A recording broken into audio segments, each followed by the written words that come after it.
My name's Abel. I'm a vampire hunter. It's not a job you apply for. No diploma, no orientation videos. It's something you're either born into or you die figuring out. Me, I was born into it. Born and raised in rural Kansas, not near any city people think of when they picture the state. Just fields and fence posts, dirt roads, a few houses spread out like dots on an old map. One diner, 2 churches, 3 families that stayed put for 4 generations. Ours was one of them. My folks were honest about why they had me. It wasn't love or planning or a miracle. They had me because the line needed to keep going. The way other families hand down farmland or debt, mine handed down sharpened stakes and books with handwritten notes in the margins. They told me when I was 5 that I was the next in line. I didn't go to college, never even filled out an application. My school counselor tried to talk to me once about scholarships and careers. She had this brochure in her hand, something with a smiling kid holding a laptop on a campus lawn. I told her it wasn't going to happen. She thought I meant we couldn't afford it. I didn't bother correcting her. Let her think it was about the money. The truth would have made her very uncomfortable, and I've never been the type to talk more than I have to. I wasn't raised like other kids. I didn't have baseball practice or summer camps. I had morning drills with Dad. Every Saturday at dawn, rain or shine, he'd wake me up, hand me a wooden dowel the size of a sword handle, and we'd practice. Not flashy, movie-style stuff, just stance, grip, movement. He taught me how to move my feet so I wouldn't trip in gravel. Taught me how to read signs in dirt. Taught me how to tell when a smile is too wide or when someone's voice is a little too smooth. That's one of the first things you learn. Vampires don't all act the same. They don't all wear black or slink around like they've got something to hide. They adapt. They learn fast. Down south, they sing a lot. They've got these syrupy voices, like honey poured over warm cornbread. Sweet and slow. Folks let their guard down real easy down there. In Boston, they're a little different. Rude, even. Talk fast, move faster. Can't waste time when the city doesn't sleep. In Asia, they're more connected, networked, less individual predators, and more like cells in a bigger thing. That part scares me more than anything. Cities, that's where the worst ones hide. They've been there longer. They've learned how to blend. Some run companies. Others work late-night shifts. The longer they're around people, the more natural they seem. You might be wondering if I resented it. The training, the pressure, the strange lifestyle. I didn't. I still don't. I never had that weird teenage crisis of who am I or what do I want to be. I knew. I always knew. When my friends were flipping through career books, I was memorizing bloodlines. When they went to prom, I was practicing how to disable someone without killing them. I didn't envy them. I didn't even think they were wrong. Just different. It's not a glamorous life. No awards, no recognition. Nobody throws you a parade when you stop something very bad from spreading. You just pack up and drive to the next place. But there's something clean about it. Something honest. When I hunt, I know exactly who I am. There's no guesswork, no pretending. I don't lie to myself about the world being fair or people always being good way deep down. I see things as they are. My mom taught me that part. She wasn't a hunter like my dad. She was the researcher. She tracked patterns, kept logs, wrote down everything they learned, what worked, what didn't, what changed from place to place. She'd sit at the kitchen table late into the night, poring over old cases. Her handwriting sharp and neat, like every letter mattered. She'd say things like, "They get smarter every year," or You have to listen more than you talk. Dad handled the fighting. Mom handled the thinking. And I learned both. Some people think hunting's all about strength. It's not.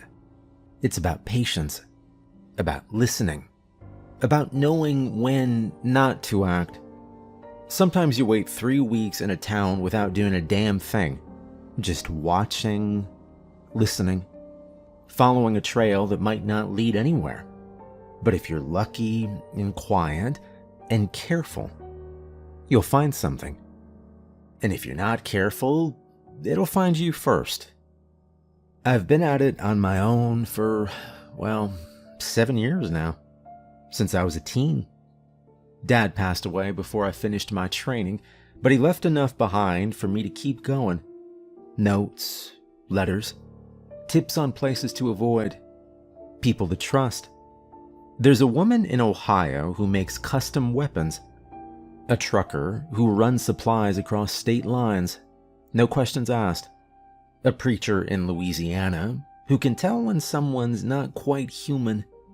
These aren't friends, they're contacts. That's another thing you learn. You don't get too close to anyone. Sooner or later, you'll have to leave or bury them. I'm writing this down now because, someone has to. Mom kept records. She said memory fades, but ink lasts. It's my turn now. Every little thing matters. Patterns, words, faces. Someday, someone else will need this, like I did. So I write it all down. My name is Abel. I'm a vampire hunter. And these are my stories. I was 18 the first time I killed a vampire. That age where you don't feel like a kid anymore, but you still think like one.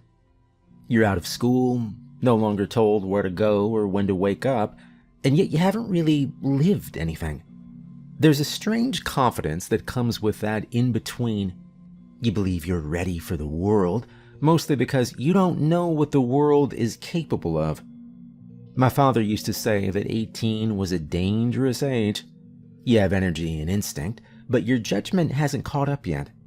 He called it the edge and said everyone has to fall off at once. For me, it happened in rural Kansas, inside a church basement that had gone sour without anyone noticing. I was staying in town to help one of my dad's old friends fix a roof and look into some local rumors. Nothing official, just quiet work, watching from a distance. But trouble never follows your calendar. It shows up when it wants to. After service one Sunday morning at St. Luke's, the local priest pulled me aside near the gravel parking lot. His shirt collar was loose, and his hands shook when he spoke. He didn't ask questions or explain himself, just passed me a folded piece of paper and told me to read it later. Alone. I waited until I was a few blocks away before I opened it. The handwriting was messy. It read, "I believe something is hiding in the basement. Please come after dark, and do not bring anything that looks like a weapon." That last part told me the priest had a gut feeling about what he was dealing with. He didn't know the rules, not in full, but he understood enough to keep quiet and not make a scene. I returned to the church the next evening, just after sundown. The main doors were locked, but the priest met me at the side entrance near the rectory garden. He didn't say much. We walked through the narrow back hallway, past classrooms and storage closets, and eventually came to the stairs behind the altar that led to the basement. Then he left, telling me he couldn't bear to find out what devil had been haunting the basement. He offered a prayer, and back up he went. As soon as I stepped down the first few steps, I could feel the shift in the air. The wood underfoot creaked more than it should have, and the temperature dropped with each level. I stopped at a narrow door marked storage. I opened it with a brass key the priest had given me, and stopped. There were empty blood bags, medical grade, scattered nearby, torn apart with sharp teeth and carelessness. The light overhead was dim and flickering, but I could make out a figure crouched in the corner, partially hidden by an old wire rack. He was humming. Not a melody I recognized, just a soft, slow sound, like he was keeping rhythm with his breath. As I stepped closer, I saw him more clearly. A man in a tailored vest with his sleeves rolled to the elbow, kneeling over a half-torn blood bag. He didn't see me. That's something they do. When they feed, they lose their awareness. It's a moment of weakness, kind of like being drunk. They forget their predators, forget the world outside is their prey. My father taught me that if you ever catch one in that state, you don't hesitate, and you don't wait for it to turn and recognize you. You act. I stepped forward fast and drove the sharpened chair leg I'd been carrying into the upper back, aiming low between the shoulder blades. The man jerked violently. His body collapsed onto the floor in a heavy sprawl. I pulled the stake out and struck again, this time straight through the middle. He twitched once, then stopped moving. The vampire didn't look special in death. No claws, no monstrous transformation. Just a man in clean clothes with a little blood on his collar, until his body began to break down. Within seconds, the skin cracked, the muscle caved in, and he disintegrated into a pile of fine ash. The smell hit me next, sharp and bitter, like coffee grounds soaked in cheap alcohol. It stung the nose, clean and unnatural. I left the room and locked the door behind me. The priest was waiting upstairs, pacing in the hallway. When he saw my face, he stopped. "It's done. You don't have to worry about him anymore," I said. He opened his mouth like he wanted to ask a question, but nothing came out. And I gave him a warning before I left. Don't open your doors to strangers anymore. If someone stops outside and asks to come in, even if they sound friendly, even if they look like they belong, do not let them pass the threshold. If they were human, they wouldn't have to ask, I said. My father came into town the following day. I didn't go into detail. He could read the aftermath without being told. It wasn't a hard case to solve. Just a simple stray vampire with no backup and no real plan. The kind that slips into a place unnoticed and feeds quietly until someone gets wise. It was more like taking out a nest of bugs than anything else. No mess, no moral knots to untangle. We spent the day reinforcing the church, replacing logs, spreading salt in the corners, and fixing the window frames. When it was done, he dusted off his hands and looked at me. Then he gave me a single pat on the back. And that was the moment I knew that I wasn't on the edge anymore. I'd gone over. There wasn't any going back to before. Not mentally, not spiritually, not in any way that counted. I'd crossed the line. The next one happened when I was up north in Chicago. I was there on business. But I'll admit something. I like the city. The lights made everything glow like it was on fire, and the buildings stretched so tall, they looked like they were leaning over you. I love the buzz of it. The mess, the noise, the way everyone always seemed just a little pissed off, but, never surprised. The people don't hide who they are, and that went a long way with me. They'd curse you out, cut in front of you in line, and maybe even shoulder you without an apology. But they meant what they said. You didn't have to waste time figuring them out. And the food? The best I ever had came out of a kitchen that could barely fit the chef himself. I ate standing up in an alley behind the place because the shop had no seating. Didn't matter. The bread was still warm, and the meat had this spice that stayed on your tongue like it was making a case for itself. Even now, I remember the taste better than most of the faces. But I wasn't there for a vacation. I'd been tracking a vampire that had slipped out from Oakbrook. Mid-level parasite, smart enough to relocate before people caught on. I followed its trail to a nightclub on the west side, the kind that didn't bother with signage or security. You only got in if someone thought you were cool enough or dangerous enough. I wasn't either, but I knew how to look like I belonged. The place was packed, people sweating under pulsing lights, music thudding loud enough to blur your thoughts. I was on the second-level walkway, keeping eyes on the far corner where my mark had disappeared half an hour earlier. He was the type that moved slow in crowds, like he was walking through fog.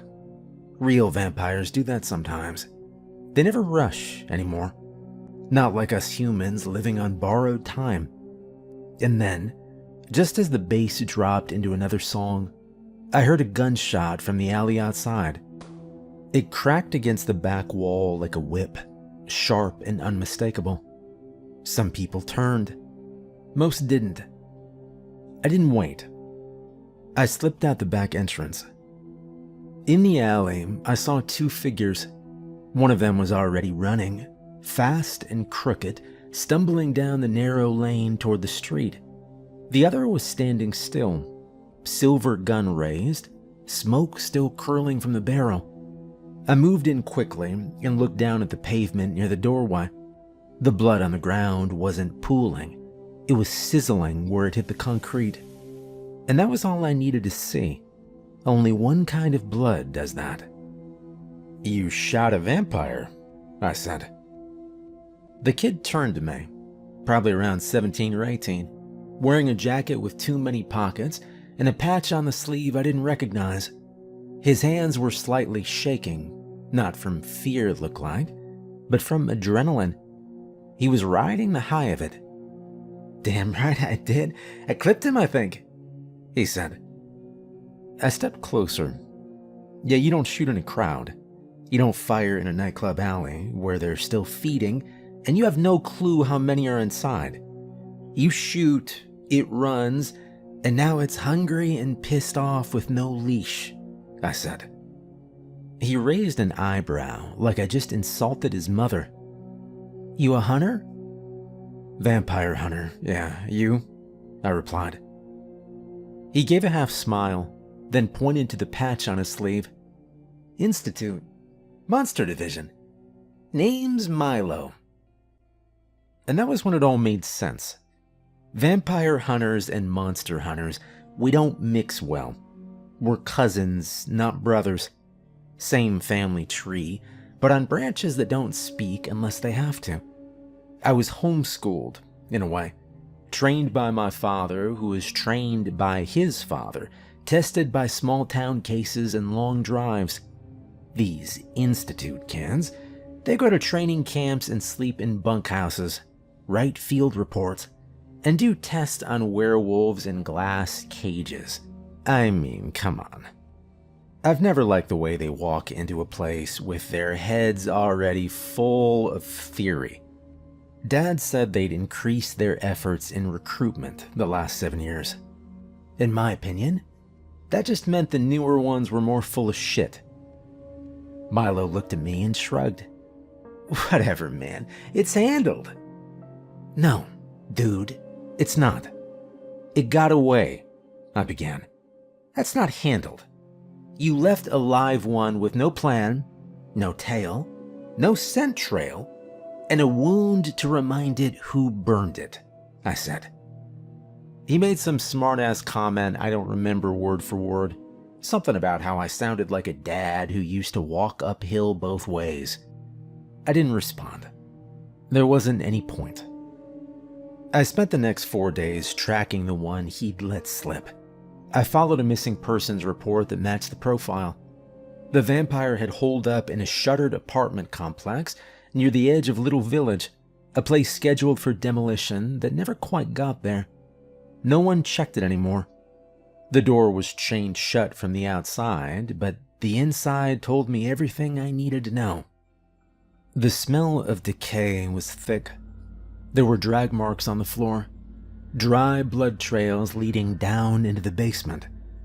I marked the door frames, set the garlic smoke canister near the stairwell, and laid sage at each window crack. When the time came, I lit the fuse and waited. The smoke went down first, thick and sharp, designed to disorient and sting. I followed right after, stake in hand, ears tuned to movement. He came out of the dark fast, but not fast enough. His face was half burned from the herbs, eyes watering, body uncoordinated. The stake hit home on the second try. He made a gurgling sound and collapsed without ceremony. I stayed for a long while after that, just to make sure no one else was hiding. I never saw Milo again in Chicago. He probably got sent to some other city, or back to whatever institute dorm they were keeping him in. Now, most of my tips come from people, regular ones. A bartender who noticed a regular stopped drinking. A janitor who found weird stains in a school basement. A pawn shop owner who swore a guy pawned a Rolex soaked in something that wasn't water. But when I'm in a city, I have one guy I go to first. Zazo. He's a goblin. Lives in the sewer systems under the city. Says he likes the smell, and I don't question it. Zazo's not exactly friendly, but he's reliable. You give him what he wants, and he tells you everything. He doesn't take cash, and he doesn't care about favors. He only wants two things: fresh apple beer and full-size Snickers bars. Has to be both. One without the other, and he'll throw it back at you. He's done it to me a couple times. This time, I brought 2 6-packs and a plastic bag with 6 bars, still cold from the cooler. He sniffed them both before he even looked me in the eye. You finally bring me the real kind, or did you get that light crap again? He said. Yeah, it's regular apple beer, and 6 whole Snickers full size. You counted last time, I said. Zazo let out a wheezing sound that might have been a laugh. He took the bag and popped one of the beers open using his sharp little teeth. He drank half of it in one go, foam sticking to his chin like shaving cream. All right. You brought what I like. What do you want? He asked. I told him about a small suburban neighborhood on the edge of the city. Quiet place. Nothing remarkable. But lately, the police blotter had started filling up with low-level crimes. Break-ins, missing pets, theft, minor arson. More troubling was the spike in homeless disappearances. People thought it was a coincidence or maybe a serial killer. I knew better. When the most vulnerable start disappearing first, it usually means something is feeding. Zazo nodded slowly as I spoke, his eyes narrowing with each word. Yeah, you're right. Something's in the water. Word is a coven's been growing fast. Got too big for their old holes, so they've been spreading out. City to city, tasting what's new. Trying to get smarter, he said. He licked chocolate off his fingers before continuing. Well, they're not all together. The coven, it's like a big tree. You've got the root, but 100 branches. You're looking at one of those small branches, a side group. Greedy little freaks. Didn't wait for orders. Just marched in and started feeding. Where? I asked. He grinned. Abandoned laundromat. East side. It's a front. No one washes clothes there. Not even the rats. It's the entrance to their nest. And your problem is only gonna get worse. They're sloppy. They're high on blood. And they think no one's watching. I nodded and stood up. He watched me gather my things. You know, other hunters come to this city, but none of them respect the value of the informant. They think they can all do it themselves. Kick doors, swing swords, shoot monsters in the middle of the street. Bunch of amateurs, he said. I handed him another Snickers. Well, that's why I come to you first. He tucked the candy into a pouch on his hip and looked proud, like a king getting tribute. He didn't say goodbye. He never does. I spent the next 3 days planning the bust. These things can't be rushed. Monsters in groups are more dangerous than alone. They get confident. They start organizing. If you take them head on without prep, someone dies.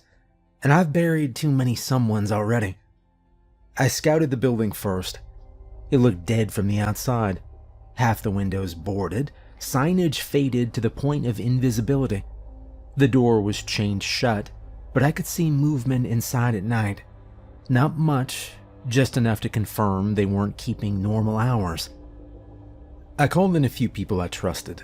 One of them was a gear tech who specialized in detection equipment, old Institute dropout who preferred freelancing. Another was a field medic who'd patched me up more than once. I reached out to an Institute hunter for backup. I try to avoid working with them unless I have to, but a good hunter is a good hunter, even if he files reports after. We met twice before the operation. We had garlic canisters, UV flash units, stakes, blades, and enough salt to make the whole place unfriendly for anything with fangs. I went over every escape route, every possible complication, and what to do if the place turned out to be deeper than expected. When the day came, it was God's good Sunday. Morning felt clean, bright sun, families out walking. A perfect day to pretend nothing was wrong. We rolled out quiet. 3 vehicles spaced out over 6 blocks. The laundromat was in a pocket of old buildings and empty storefronts, the kind of spot people pass without noticing.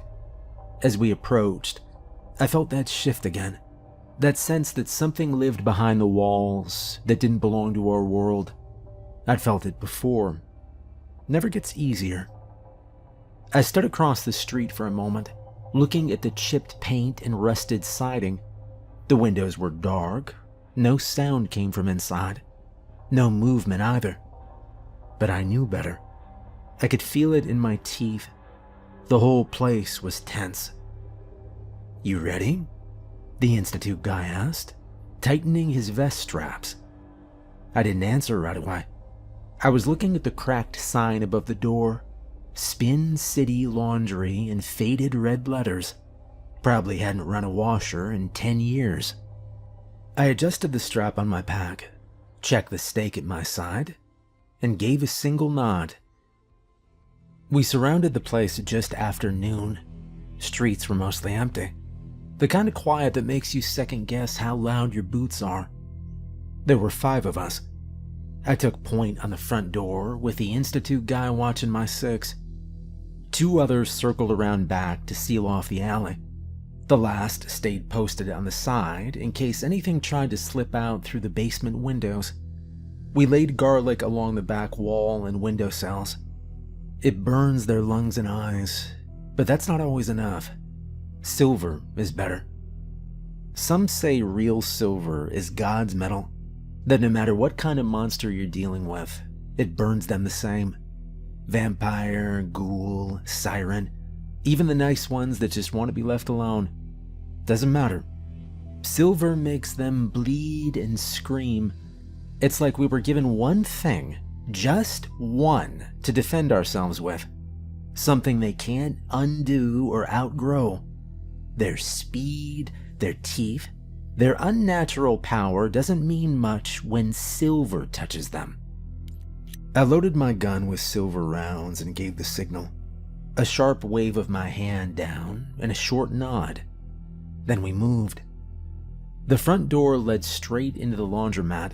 Cracked tile floor, 3 dead machines, a broken vending unit, and fluorescent lights that blinked. We cleared the front quickly. Nothing there but mildew and bad wiring. The real action was behind the false wall, through a busted-out door frame where the plaster had been torn off and a narrow hall led into the attached house. It was hotter in there, thick with smoke. Someone had been burning incense non-stop, a heavy mix of dried herbs that clung to your skin and made your head swim. The air stung my eyes. I pulled up a cloth mask over my nose and motioned for the others to do the same. And then I saw them. People, at least 10, maybe more, scattered through the living room and into the hallway. All of them were unconscious, or close to it. Some curled into cushions, like they'd passed out mid-conversation. Most were women and unhoused men. All of them had pale skin and dark stains at the neck. Not fresh wounds, just slow, steady feeding. They were being kept in a fog, breathing in sedatives while their blood was taken little by little. I gave the signal, sharp and short. We moved in silently, each of us grabbing one person at a time and carrying them out. I watched every exit as my team moved back and forth like clockwork. One by one, the bodies were hauled out and laid onto tarps in the lot out front, where the medic could check vitals and prep IV drips. Most of them would live, though I'd bet a few wouldn't remember much beyond a blur of heat and sleep. Once the last victim was out, I motioned for 2 men to follow me. We cleared the hallway and turned the corner, where a stairwell climbed to a second floor. The carpet was matted with dirt and dark spots. I stepped lightly, gun raised. At the top of the stairs was the master bedroom. The door was halfway open, and something inside moved. I stepped in first. The room was dim. Thick curtains blocked out the sun. In the corner, crouched low over a figure slumped on a stained mattress, was a vampire. It didn't turn when we entered. Its face was buried against the victim's neck, body hunched, back rising and falling as it drank. The victim was still twitching, a young man, probably homeless, dragged off the street like the others. We didn't speak. I fired first. The silver round caught the vampire in the shoulder. The second man fired a moment after me, catching it in the hip. The creature howled and turned towards us, blood still dripping from its mouth. Its eyes were wide, more animal than human. It lunged. The third bullet missed. It knocked my partner down with a blow across the head and leapt for me. I didn't wait. I pulled the trigger again. The fourth bullet hit straight through the heart. It froze mid-motion, mouth still parted. Then it dropped. We stood still for a moment, gun still raised. My teammate on the ground cursed under his breath and sat up slowly. I pulled him back toward the wall and told him to sit still until the medic arrived. He nodded, eyes glassy. I was about to call it in when I heard something small from across the room. A faint thump. I turned and followed the sound to the bedroom closet. Inside, curled up on a pile of old towels, was a girl, 12 maybe. Thin arms, scraped knees, dirt on her face. She wore a UCLA t-shirt that was much too big for her, the kind of shirt you might find in a donation bin or on a sale rack for 50 cents. She didn't scream. She just looked at me with wide eyes and didn't move. "You're safe," I said. She didn't answer right away. Her eyes went wide, and her hands gripped the hem of the oversized shirt. I kept my voice low and steady. "What's your name?" I asked. "Maya." "Hi, Maya. I'm Abel." She nodded, still not blinking. "Can you tell me how you got here?" I asked. I don't know. A man said I could wait inside for my mom. He said it was warm. And then I woke up in the closet. You did good, Maya. You stayed quiet. I held out my arms. Is it okay if I carry you? She nodded again, slower this time.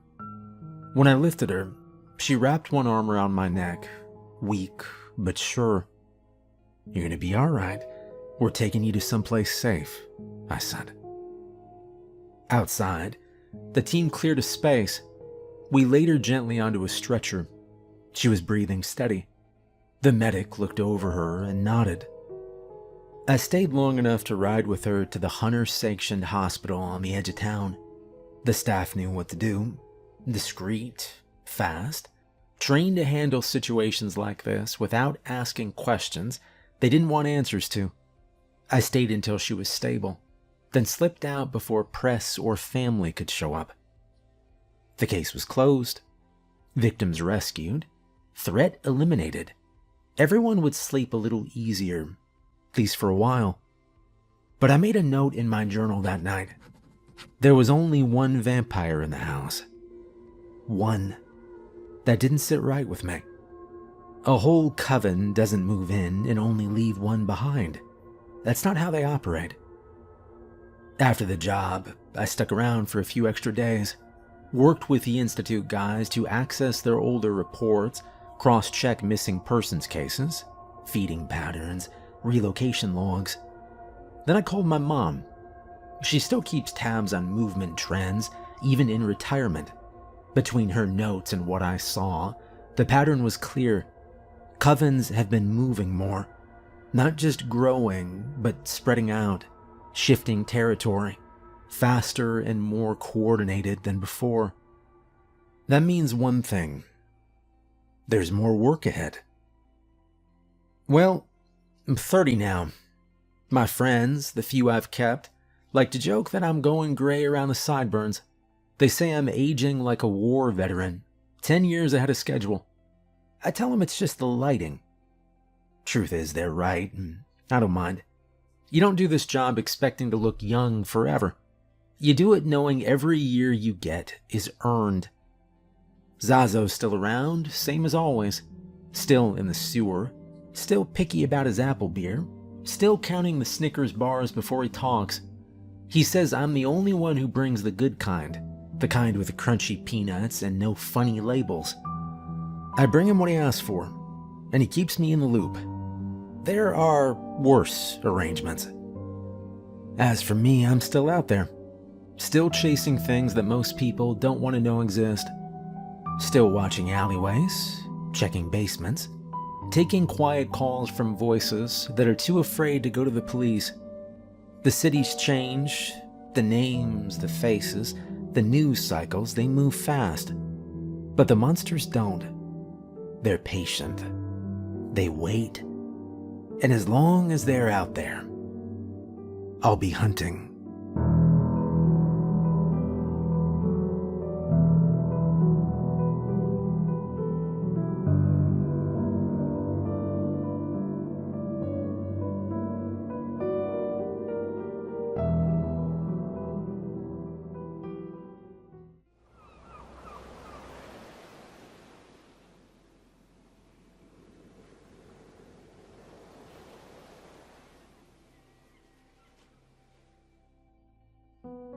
My name's Ryan Miller, 31, single, and about 2 paychecks away from selling plasma again.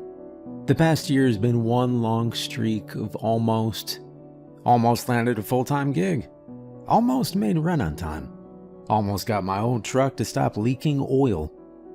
I was laid off from my warehouse job last March and have been piecing together side hustles ever since. DoorDash, junk hauling, flipping estate sale furniture, anything that'll pay by the end of the week. That's how I got into storage units. It started simple. Buy a unit, dig through it, flip what you can. Sometimes it's just moldy couch cushions and old tax documents. Sometimes it's a vintage guitar, or someone's coin collection, or electronics they forgot they owned. You roll the dice, open the door, and pray something in there is worth more than the $300 you dropped on it. It's a little like gambling, but with fewer flashing lights and more dust. I started with the cheap ones, units nobody wanted, ones listed as unclaimed for 7+ years or owner deceased, the real junk piles, because once in a while, one of those turns up gold. Last Tuesday, I hit up an auction in Riverside, industrial part of town. Old lot tucked behind a shuttered payless and a chain-link fence that probably hadn't seen a coat of paint since the 90s. Only 5 units up for bidding, and most of the usual flippers were already zeroing in on a furniture-heavy one that looked like it might have mid-century chairs. But I noticed one off to the side, unit number 83. No photos, no description, just unopened since 2012. No known contact. Contents unknown. It had a red tag zip-tied to the lock, but no one else even glanced at it. Auctioneer said he'd include it at the end, but made no promises about what was inside.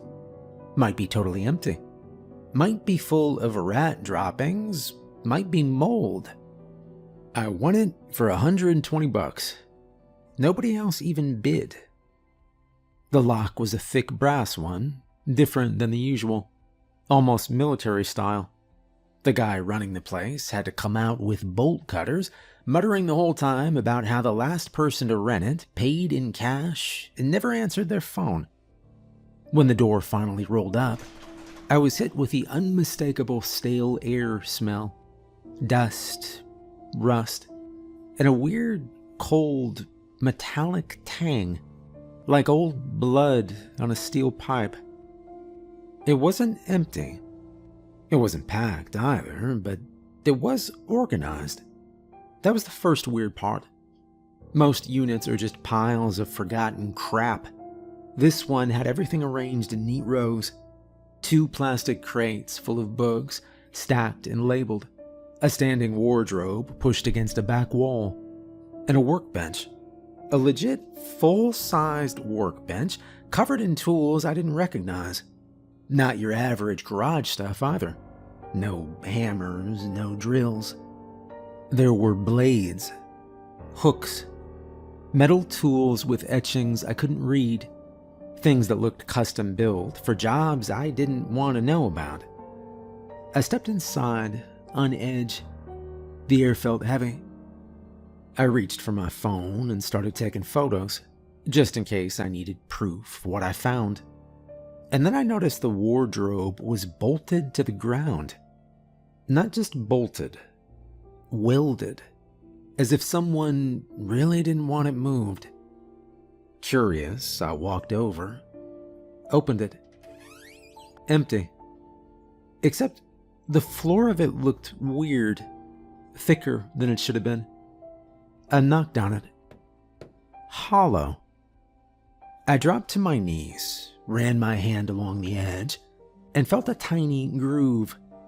A latch? A square of the floor popped up slightly. I grabbed the edge and lifted. Beneath the false bottom, there was a ladder. It disappeared into darkness. And I swear I felt cold air rising from it. I hesitated for a long minute. There wasn't any light coming up from the shaft, just that steady stream of cold air, like the unit was exhaling.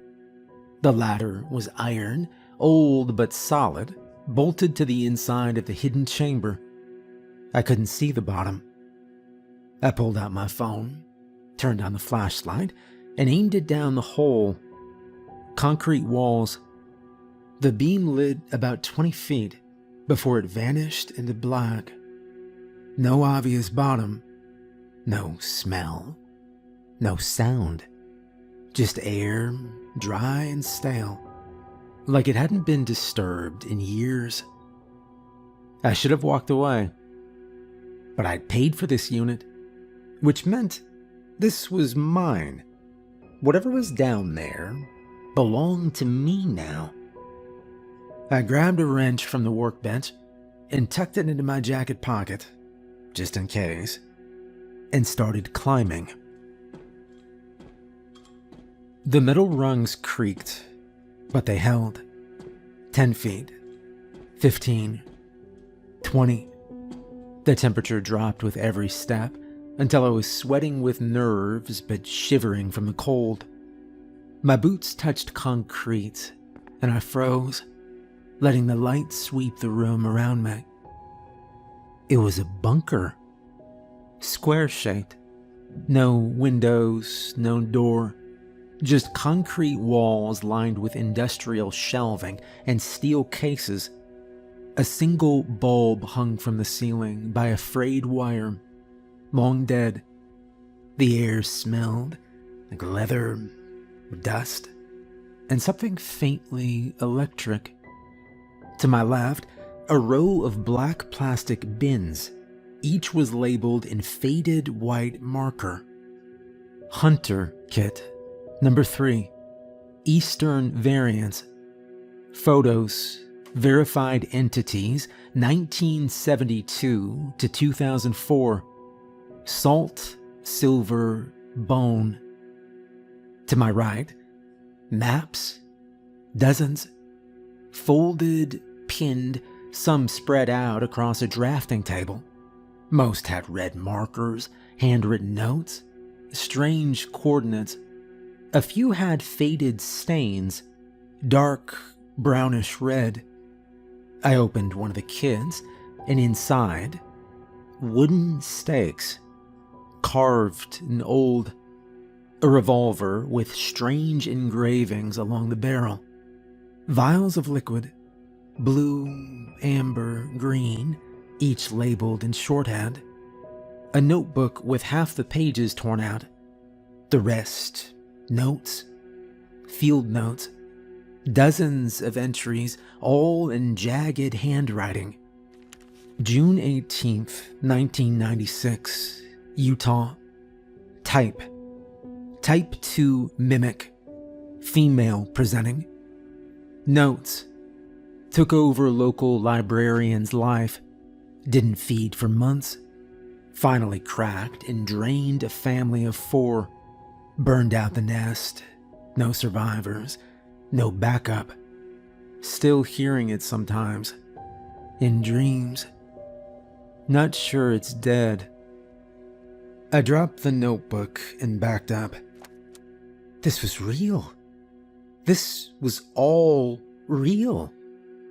I moved to the back wall, where a massive corkboard had been bolted in place. Strings ran between Polaroids, clippings, and hand-scribbled notes. It was like stepping into the middle of an investigation, one that spanned decades. The photos were what got me. Each one was labeled with a name, age, and location. At first glance, they looked normal. People at parks, bars, schools, walking down the street. But the longer I stared, the more wrong they became. One man's shadow didn't match his pose. One girl had no pupils. Another guy had no reflection in the window behind him. And then there was the last photo. It was tucked in the bottom corner of the board, half covered by a faded receipt and a push pin jammed in sideways. No name, no age, no location. Just a black and white Polaroid of a man standing in front of what looked like a motel room. Number 6B. He wore a long coat, hands in his pockets, and was looking straight at the camera. His face was clear, but the moment you focused on it, it felt like your eyes slid away. I blinked, looked again. He was smiling. Too wide. It was wrong. I pulled it from the board. On the back, in smudged pencil, was, "Do not engage. Follow-up required. See file 6B." I looked around. There were no drawers, no filing cabinets, just more crates and bins. Eventually, I spotted a trunk tucked behind a tarp and a rusted folding chair. Heavy thing. Inside, rows of manila folders marked with codes and dates. I dug until I found 6B. The file was slim. The first page was a map. Tennessee. A motel circled in blue ink. Room 6B. The caption next to it. Same subject, same face. 1983, 1996, 2009, 2022. Unconfirmed. Moving west. The next few pages were photos. Not the creepy kind. Just surveillance-style shots. Blurry zooms of the same man in different places. Different clothes. Always alone. Always looking toward the camera. Never aging. Then came the field notes. Typed. No header. No names. Encounter outside Motel 6B. Chattanooga outskirts. Male subject observed entering and exiting room without ever using a key.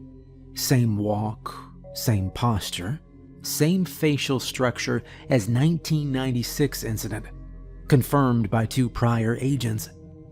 2 locals reported missing. Their cell phones pinged near the motel before going dark. Blood trace found in drain behind Unit 6B. DNA inconclusive. Local PD unaware. We pulled out before they could question. No viable way to stop him. Tracked him west, maybe using the train system. Rarely sleeps. Eyes glow under infrared. That was it? The file ended with a printed screenshot. A time-stamped security cam still from a train station somewhere in Kansas. The same man, same coat, same face, looking up at the camera, eyes faintly lit. My skin went cold. There were at least 20 other files like this in the trunk. I skimmed a few. Different creatures, different sightings. Some local. Riverside, Bakersfield. One said something about feral changelings near a rest stop on I-5. Another was just labeled Chatterbox and marked with a blood stain on the inside of the folder. But this one, this 6B thing, it wasn't just a random sighting. Whoever ran this place, they were watching him for decades. And then they stopped. No closure, no success, no confirmation. Just one last sighting 3 years ago. And then nothing. I stood there, holding that photo, and suddenly the whole bunker felt smaller, like the walls had moved an inch closer while I was reading. My phone buzzed. Low battery. I didn't like being down here anymore. I carefully put the file back, relocked the trunk, took one last look at the board. That photo, I shouldn't have pulled it off. I pinned it back in place, just like it had been. The man in the coat stared back. Crooked smile, cold eyes. Same door behind him. Room 6B. Same feeling in my gut. Like he was looking at me. I backed away, turned off the light, and climbed the ladder without looking down. I shut the unit, rolled the door down, locked it, even looped the old red tag back through the latch like that would somehow seal everything back inside. I knew it was stupid, but it made me feel better. The whole drive home, my hands wouldn't stop shaking. Back at the apartment, I dropped my keys, kicked off my boots, and fell onto the futon. No lights, no dinner, just the silence and the leftover cold. It was too much. The tools, the files, the wall of faces. The man in that photo, standing in front of the motel door, looking like he knew something I didn't. I mean, it had to be a prank, right? Some elaborate setup? Like one of those immersive escape rooms for horror fans. But that didn't explain the age of the paper, or the dust, or the photo timestamp from 1983 printed on the back of that motel picture. I didn't mean to fall asleep, but sometime after the second hour of lying there with my heart pounding, I crashed hard, and I dreamed. Me standing in the storage unit with the door open, looking down into the hole. The ladder stretched longer than before, vanishing into pitch black. Something was moving down there, breathing. I woke up sweating. Late afternoon sun was bleeding through the blinds. For a few minutes, I just lay there, frozen, staring at the ceiling. Then I sat up, grabbed my backpack, and repacked it. Flashlight, wrench, power bank, granola bar, and bottled water. I tossed in some gloves this time too. I told myself I just wanted one more look, to see it again in the daylight. Maybe take a proper video. Something to prove to myself it had really happened. But I knew the truth. I wasn't done with it. And it wasn't done with me. By the time I got back to the storage lot, the sun was already starting to dip behind the old strip mall across the street. I parked around the side so no one would see me from the road. Unit 83 was still closed, still locked, still exactly as I'd left it. But now I had the key. I unlocked the latch, pulled open the door, and for a second, I half expected everything to be gone. The tools, the wardrobe, the cold air, like maybe I'd imagined it all. But it was there, just as I left it. The same heavy silence hit me the second I stepped inside. I pulled the door down behind me and clicked on the flashlight, walked straight to the wardrobe, opened the hidden panel, and stared down into the dark. I took a deep breath and started climbing. The ladder groaned, metal cold through my gloves, and I moved slower this time. I just wanted to see every detail clearly. I wanted to understand. When my boots hit concrete again, I turned in a full circle, letting the flashlight sweep the place. Same bunker, same wall of bins and crates, same map table, cork board, trunk in the corner. But this time, I didn't go for the files. I walked to the board. I stared at the photo of the man in front of Motel 6B. His coat looked old, like wool. His hands were still in his pockets. His shoes were polished, but there was something in his posture, not relaxed, but ready, like he'd just heard something behind the camera. I pinned it back exactly where it'd been, then turned toward the metal shelving along the far wall. Most of it held gear, kits, boxes labeled in shorthand I couldn't decode. One shelf had sealed cases filled with old camcorders, DV tapes, and thick black cords. I opened one of the tapes, and the label read, 6B, Daylight, Stationary Cam, 2009. I didn't have a way to play it. But there were at least 6 more tapes with the same code, some older, some marked no audio or do not watch alone. I moved on. There was another primary bin labeled Entity Logs, Classified, Primary Threats. I cracked it open. Inside, there were spiral notebooks, half-filled legal pads, printed email threads with most of the lines blacked out. I flipped through until something stopped me. A page near the back of one legal pad, sketched by hand, almost like a courtroom artist's drawing. The man from the photo. Only now he had features. Wrong ones. Longer fingers, the mouth opened wider. Strange teeth. His eyes were gone. Just dark hollows, smudged like the ink had been rubbed after drawing them. Beneath it, written in pencil, "Smile does not move, only grows." I set the pad down carefully and turned to the final shelf. This one had just a single locked black box. On top was a note. "If found, do not act alone. See logbook Red A."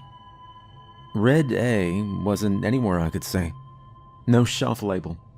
No box that matched. I stepped back and looked at everything again. This wasn't a workshop. It was a war room. And whoever had used it last, they were losing. I scanned the bunker one more time, slower this time, letting my eyes follow the edges, the seams, the shadows. There was something here I hadn't noticed, something I'd missed. In the far corner, past the ammo crates, past a stack of burlap sacks labeled bone dust, clean, there was a filing cabinet. A short one, wedged tight against the wall under an old coat rack as if someone had tried to hide it behind junk. The bottom drawer was dented, locked, but the top was already slightly open. I knelt down. Inside, just one thing, a red journal, leather cover, curled at the edges. No title, just a burn mark near the corner that looked like a branded letter, or maybe a symbol. The light caught it just enough for me to make out Red A. I sat down on the concrete floor and opened it carefully. The handwriting was tight, mechanical. No wasted loops or flourishes. This wasn't someone venting their feelings. This was documentation. A ledger. The first half was filled with creature profiles, names, types, weaknesses, classifications. Most I didn't recognize. But around the halfway point, a new heading was scribbled in darker ink. 6B, code, blackout. I turned the page. First sighting verified 1952, Missouri. Confirmed visual match to 1967, 1981, 2009. Same face, same clothing. No signs of age. Attempts to follow unsuccessful. Entity enters room 6B. Door closes. Exit never witnessed. There were location tags, all rural, all isolated. All motels with the same floor layout, same numbered door. Feeds discreetly, it read. Always leaves town before full investigation. Evidence suggests does not kill indiscriminately. Targets chosen. Patterns unclear. Then a list of names, cities, victims. All disappeared. It read silver ineffective.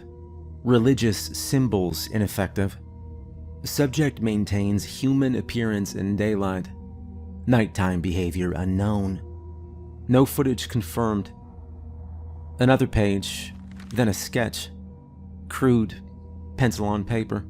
A figure in a coat, except the coat was drawn open, and underneath it wasn't flesh. It was segmented and rib-like. The chest was split open, almost like insect wings folded out from the center. Dozens of thin, clawed arms extended from the cavity. The caption beneath it chilled me. Final form observed. Hunter R. Whitlock, last seen 2009, Georgia. Presumed dead. This was it? This was the last entry. It read, tracked to roadside motel, room 6B, Confirmed subject still active. No exit observed. Waited 9 hours.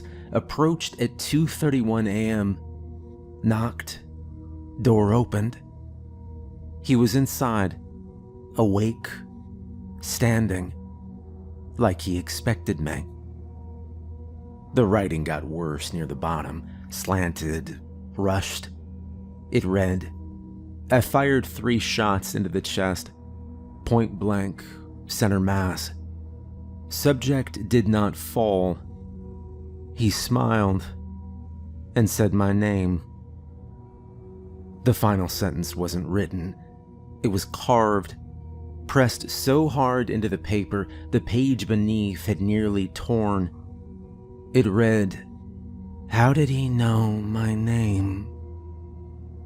That was it. I closed the journal and sat in silence. For a long time, I didn't move, didn't think. My hands felt numb, and the concrete floor beneath me felt colder. There was no dramatic twist, no final answer, just a dead end with one terrifying truth. Whoever this monster hunter was, he failed. And the thing he was tracking, it's still out there. I sat there for what felt like an hour, the red journal heavy in my lap. I wasn't a monster hunter. I didn't know spells. I didn't even own a gun. But the idea of walking away, of knowing this thing was out there and doing nothing, that was worse. If I couldn't stop it, maybe I could do the next best thing. Figure out who it was going after next. And try to save him. I packed up the red journal, snapped a few more photos of the room and the cork board, and climbed back up the ladder. When I reached the top, I shut the false bottom and locked the wardrobe back in place. The air in the unit felt thicker now, like it knew what I'd seen. I didn't sleep that night. Instead, I sat at my tiny kitchen table with the journal laid down in front of me, scribbling notes on a yellow legal pad. The names in the file were mostly first names only. No last names. Some just locations and ages. A lot of them were dated 1981, 1996, 2009, always spaced about 13 years apart, which meant if the last confirmed sighting was 2009, then 2022 was the next cycle. We were already in it. The sketch in the journal showed a motel door, room 6B. I checked online, figured it'd be a stretch, but maybe there was a connection. It took me 3 hours, but eventually I found it. A motel off the I-10, a few miles outside a small town in central Texas. Still had an active listing online. One of the photos showed the layout of the building. And there it was, room 6B. Same numbers, same exterior, same corner tree. My stomach dropped. I called the number on the website, and a woman answered. She sounded tired. I asked if someone was staying in room 6B, said I was doing some family history and was curious. She said no. That room was booked out long term. A man, quiet, paid in cash, been there 6 weeks. I asked for a name. She paused, said she couldn't share that. But then she slipped up, muttered something under her breath. That guy gives me the creeps. That was all I needed. I packed a bag, just essentials. Phone, flashlight, snacks, journal. Then I stopped myself. The silver hook. I didn't know what it was for, just that it was old, heavy, and carved with symbols I couldn't read. I threw it in anyway. What was I even gonna do? Knock on the guy's door? Tell him I knew he was a centuries-old monster and that, he should probably cut it out. No. But I could watch. I could wait. I could see if someone else showed up. And maybe, just maybe, I could figure out who this thing was going after. The drive took a day and a half. I didn't tell anyone where I was going. Didn't post about it online. Just drove, checked into a cheap roadside inn a mile away, and waited. I parked across from the motel each night, using a pair of old binoculars I found in a thrift store on the way. Room 6B had the curtains drawn. Every night between 2 and 3 a.m., the light came on. No one ever entered. No one ever left. But on the fourth night, a car pulled in around midnight. A woman stepped out. Young, probably early 20s. Long dark hair, backpack slung over one shoulder. She walked to the lobby, checked in, and was handed a key. 6A, right next to him. I watched her enter, door closed, light on. My hands started sweating. The night passed. Nothing happened. Next night, same routine. Light in 6B came on, then off. Nothing else. But on the third night after she arrived, she came out to smoke. It was around 1:45 a.m. I saw her lean on the railing, staring off into the woods behind the building. She looked tense. Not scared exactly, just off, like she hadn't been sleeping well. I took a photo of her car, checked the plates, ran them through a public records database I paid $15 to access. Her name was Kelsey Romero, 23, from Phoenix. No criminal record, nothing weird, just normal. Which meant she fit the profile. The others in the Red A Journal, they didn't seem like bad people, just unlucky. I drove back to the motel, heart pounding, sat in the dark and stared at the file. And then I did the one thing I told myself I wouldn't do. I drove to the motel, parked, got out, and I walked up to her room. I knocked. After a long second, the door cracked open. She looked through the chain, cautiously. "Yeah?" "Sorry," I said quickly. "My name's Ryan. Look, I know this is gonna sound insane, but I need to talk to you. Just give me 2 minutes, okay? If it sounds crazy, I'll leave." She didn't answer right away. Just stood there with her hand on the door, her eyes flicking from my face to the parking lot behind me. I could tell she was calculating whether to slam the door or scream. "Look, I'm not a creep," I added. "I swear, Look, I've been researching this place.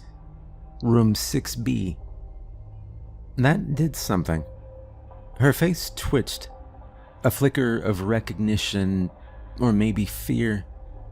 The door opened another inch. "What about 6B? I pulled the photo from my jacket.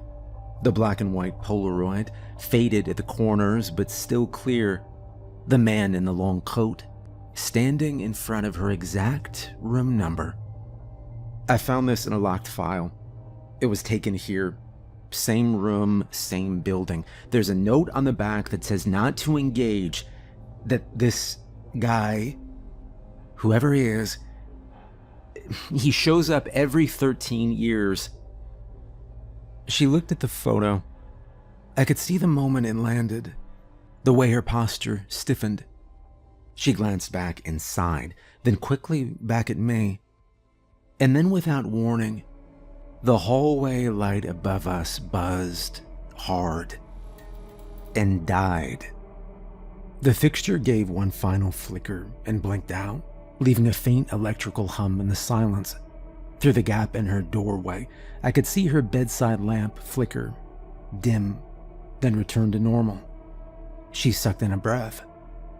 I didn't say anything, just stood there and let it settle. After a second, she stepped out and closed the door behind her, still wary. But something had shifted. "You've got 1 minute," she said. "Start talking." We sat on the low curb outside her room. She kept her arms folded, like she didn't know whether to punch me or run. I laid the photo flat between us on the concrete. "Your room is part of something that goes back decades," I said. "I don't have all the answers, but I found a bunker, literally, a hidden bunker, under a storage unit I bought last week. It belonged to someone who tracked things, creatures. This guy was the last one he wrote about." She said nothing, just stared at the Polaroid. The man's wide smile, the way the trees behind him seemed to ripple slightly, even in still print. "There were files," I went on. "Maps, case notes. Every 13 years, someone dies in or near room 6B. Always the same man. They called him Mr. Six." She finally looked up at me. "And you're what? Some kind of ghost hunter now?" "No," I said honestly. "I'm just a guy who bought a unit he shouldn't have. But I believe what I saw. And I think you're in danger." She looked away, chewing her cheek. The lamp inside her room flickered again. I heard scratching," she said. "Last night. Behind the wall. I thought it was rats or something, but the door to 6B, it's sealed. There's no way anything could get in there." I hesitated. There were scratches in that room before, in one of the old reports. Same place, I think. She didn't speak for a moment. Then, "I should just leave." I didn't argue. I just nodded. That's probably smart. She stared at the photo again. That same faded Polaroid, the man in front of room 6B, coat hanging past his knees, that too wide smile. Her eyes stayed on it longer this time. "You really think this guy's gonna come back?" she asked. I didn't answer right away. "I don't think he ever left." The lamp behind her flickered again. One hard pulse, like a dying heartbeat, then steadied. We both looked at the door to 6B. It was still sealed, still dark, but I could feel it, like the hallway itself leaned in closer when she said the words. "I need to pack," she muttered. "I'm not staying another night." She stood up and moved toward the door. I followed her. "Can I help?" I asked. "At least until you're in your car?" She hesitated, her hand on the doorknob, still thinking, still cautious. Then finally, Yeah, fine. Just don't touch anything." Inside, the room looked normal, lived in.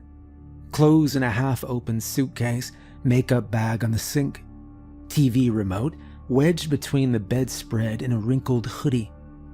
But something felt very wrong. She moved quickly, started gathering shirts, her charger, while I stood by the door, eyes fixed on the connecting wall to 6B. It was quiet. Too quiet.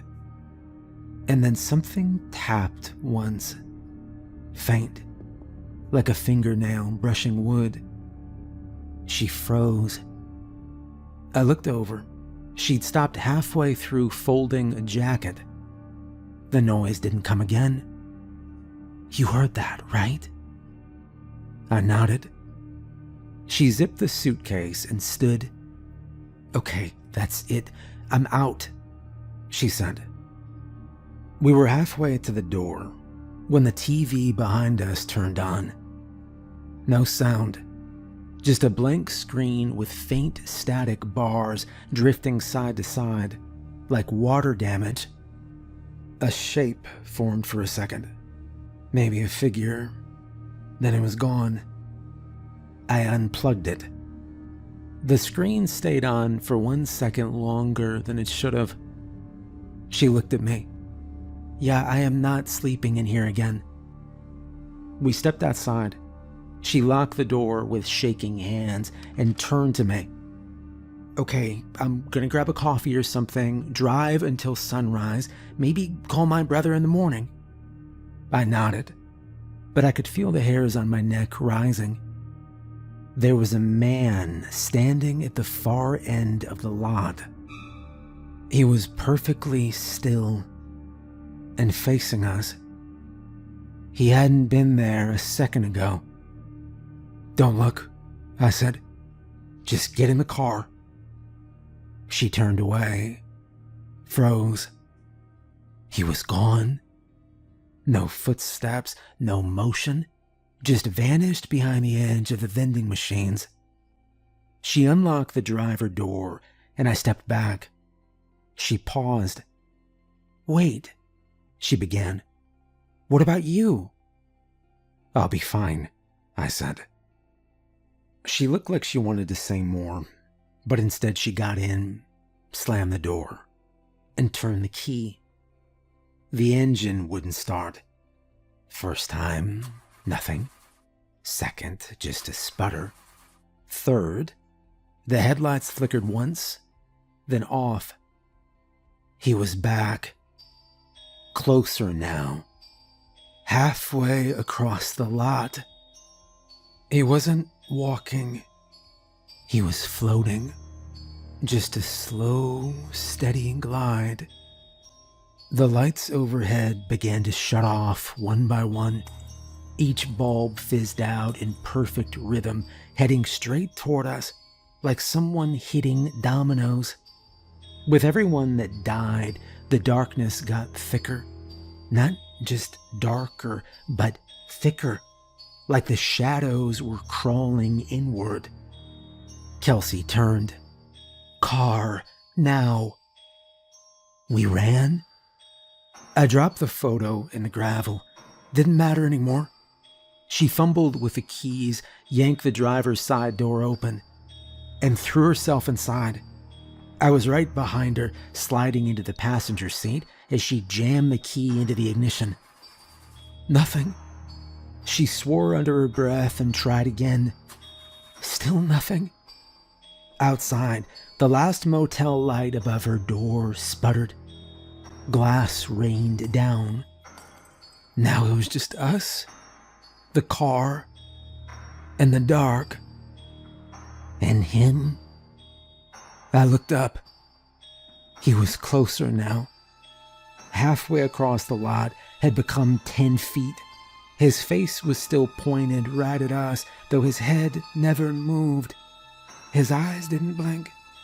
And his smile, that never changed. That wrong, too wide smile. Like he had all the time in the world. Kelsey. I know, she snapped, twisting the key again. This time the dashboard lights fluttered weakly. A pulse, then dead again. I was breathing too fast. My chest burned. The cold inside the car was worse than it had been outside, like the heater had flipped to reverse. And then I remembered. The hook. The silver hook with the symbols carved into it. The one from the bunker. I didn't know what it did. I didn't know if it would work. But it had been packed with salt, silver, and bone. I remembered that. And it was still in my jacket. I yanked it out, flipping the blade open. It wasn't sharp in the usual way. It looked ceremonial. Used, not crafted. The etchings were dull, worn from blood or time. Or both. Kelsey saw it and flinched. What the hell is that? I didn't answer. I just opened the door and got out. He was 5 feet away now. Still not moving fast, just steady. like he was following a line nobody else could see. I raised the hook. His head tilted, just slightly. The smile stayed, but his glide, it stopped. It was small, barely a pause, but it was enough. I stepped forward, holding the thing out in front of me like a crucifix. My hand was shaking. Back off, I said. My voice barely came out. He didn't react, just floated there, watching. And then something flickered behind his eyes. A twitch. And the lights on the car flicked back on. "Kelsey," I said, "try it now." The engine turned over once, then again, and then roared to life. Headlights cut through the dark. The figure didn't flinch. He just turned his head the tiniest degree and looked straight into the beam. The smile dropped. I didn't wait. I ran back to the passenger side, dove in, and slammed the door. "Go." She threw it in reverse so hard I thought the transmission would stop.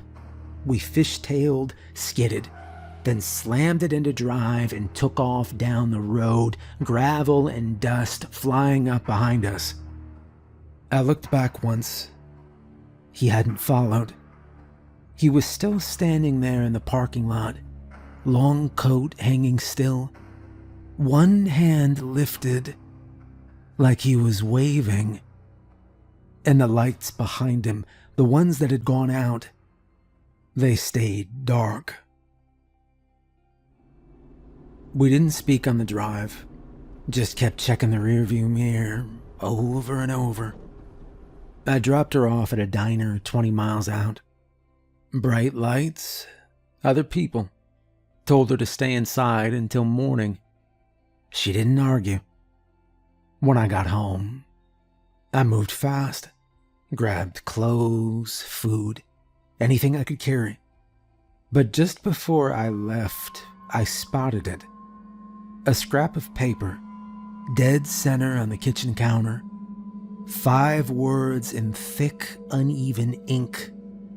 It read, "The light won't save you." I didn't stop to think. I didn't look around.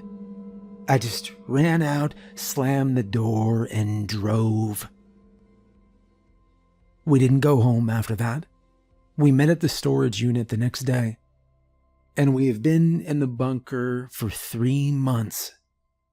We keep the salt lines fresh. Every door, every vent, every crack. I check them twice a day, sometimes 3. Twice now, we found footprints just outside the salt. Never closer. She took the side room, just a cot and a light. She doesn't talk much, but she hasn't left. And that tells me everything I need to know. We live off canned food, bottled water, and paranoia. We've got every file spread out across the table. Every photo, every old report. We have memorized the map. Red pins for sightings, black pins for kills. 1 white pin for us. We're the only survivors so far. We don't sleep well. She keeps her boots on. I sleep with a hunter's revolver under my pillow. Not that it would help. It didn't help him. And every night, just after midnight, the motion light above the steel hatch clicks on for half a second. Just once. Like a reminder. We don't talk about it. We just keep researching, planning, preparing. Because we got lucky once. And that's all it was. That was not a plan. That was a fluke. So now we work. She scans case files. I trace old sightings, build timelines. check names. We pin everything to the wall. Hotel registries, death reports, power outages, police calls that never made the news. And we've started to notice patterns. He always moves before the 13th year ends. Always changes names, changes cities. But the same face, the same grin, and the same door, 6B. I don't know if we can stop him. I don't think we can. But maybe we can get in the way. Last week, we found a case from 1970. Arkansas motel, same layout. Housekeeper vanished. No body. Room sealed. A photo turned up in the same file. Same man, same coat, same smile. We circled the next target on the map. It's only 6 months away. But this time, we'll be there first. We've learned more now. And sure, yeah, the odds are still against us. But we know to stay in daylight, to never sleep near the door, to bring salt, silver, and real cameras, not phones. We don't know why, but digital doesn't catch him right. Film does. We keep our bags packed. We stay off main roads. She's better with people, so she handles check-ins. I handle the maps, the gear, the exits. We don't try to be heroes. Just fast, quiet, sharp enough to spot the pattern before the thing in the coat shows up. We're not winning, but we're gonna save who we can.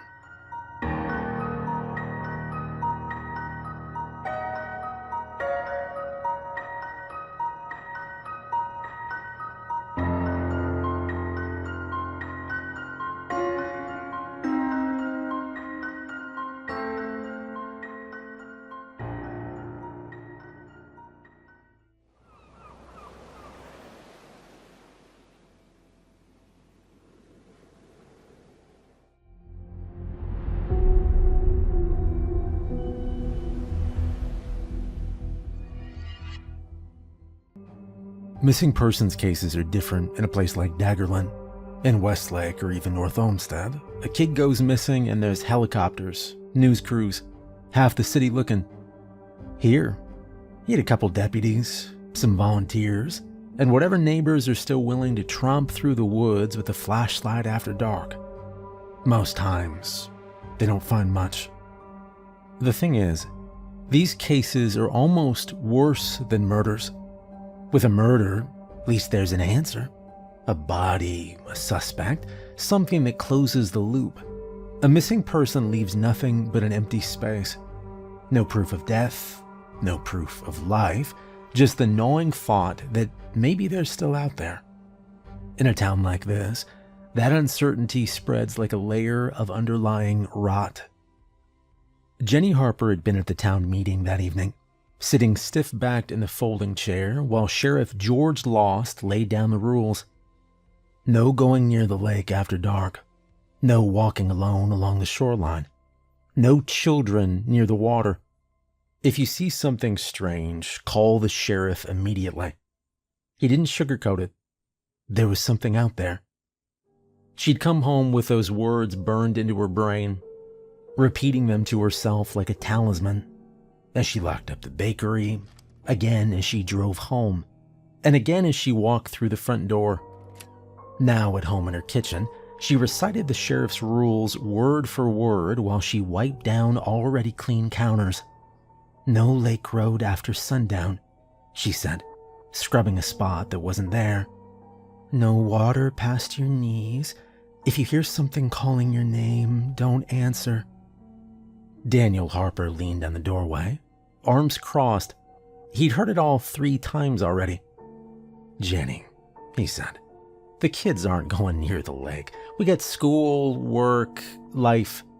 Look, baby, we don't need to turn this into some kind of... The sheriff is not a hysterical man. She cut in.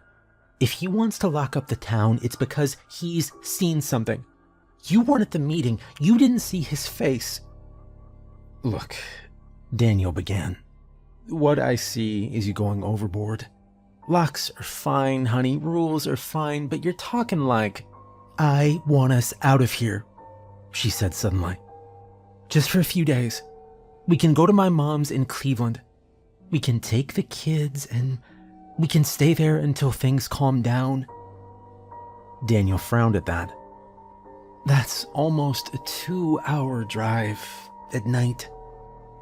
It's safer than staying here," she replied. Her eyes flicked toward Tyler and Megan at the table, silently eating their dinner. Tyler looked up at the word safer, but Megan kept her head down, fingers wrapped tightly around her fork. Jenny noticed the fork. She noticed everything. A cabinet door left ajar, the way the salt shaker had been moved 2 inches from where she'd left it. The crumbs that clung to the cutting board, no matter how many times she wiped it. Once she spotted something out of place, she couldn't let it go, not until it was fixed. Daniel had lost count of the number of times she'd stopped mid-conversation to straighten a picture frame or refold a dish towel. It wasn't just neatness. It was her way of keeping her fears under control. When the world got messy, when things happened that you couldn't explain or stop, she doubled down on the things she could. A crooked lampshade might get 3 separate adjustments before she was satisfied. She'd check the locks, then check them again, then run her fingers over the deadbolt just to feel it was right. That same restlessness was in her voice now. Daniel hesitated. Then he nodded. He knew his wife and he loved her, but Daniel understood that she wouldn't stop worrying until they left. "Okay, honey, okay. We'll pack up and go."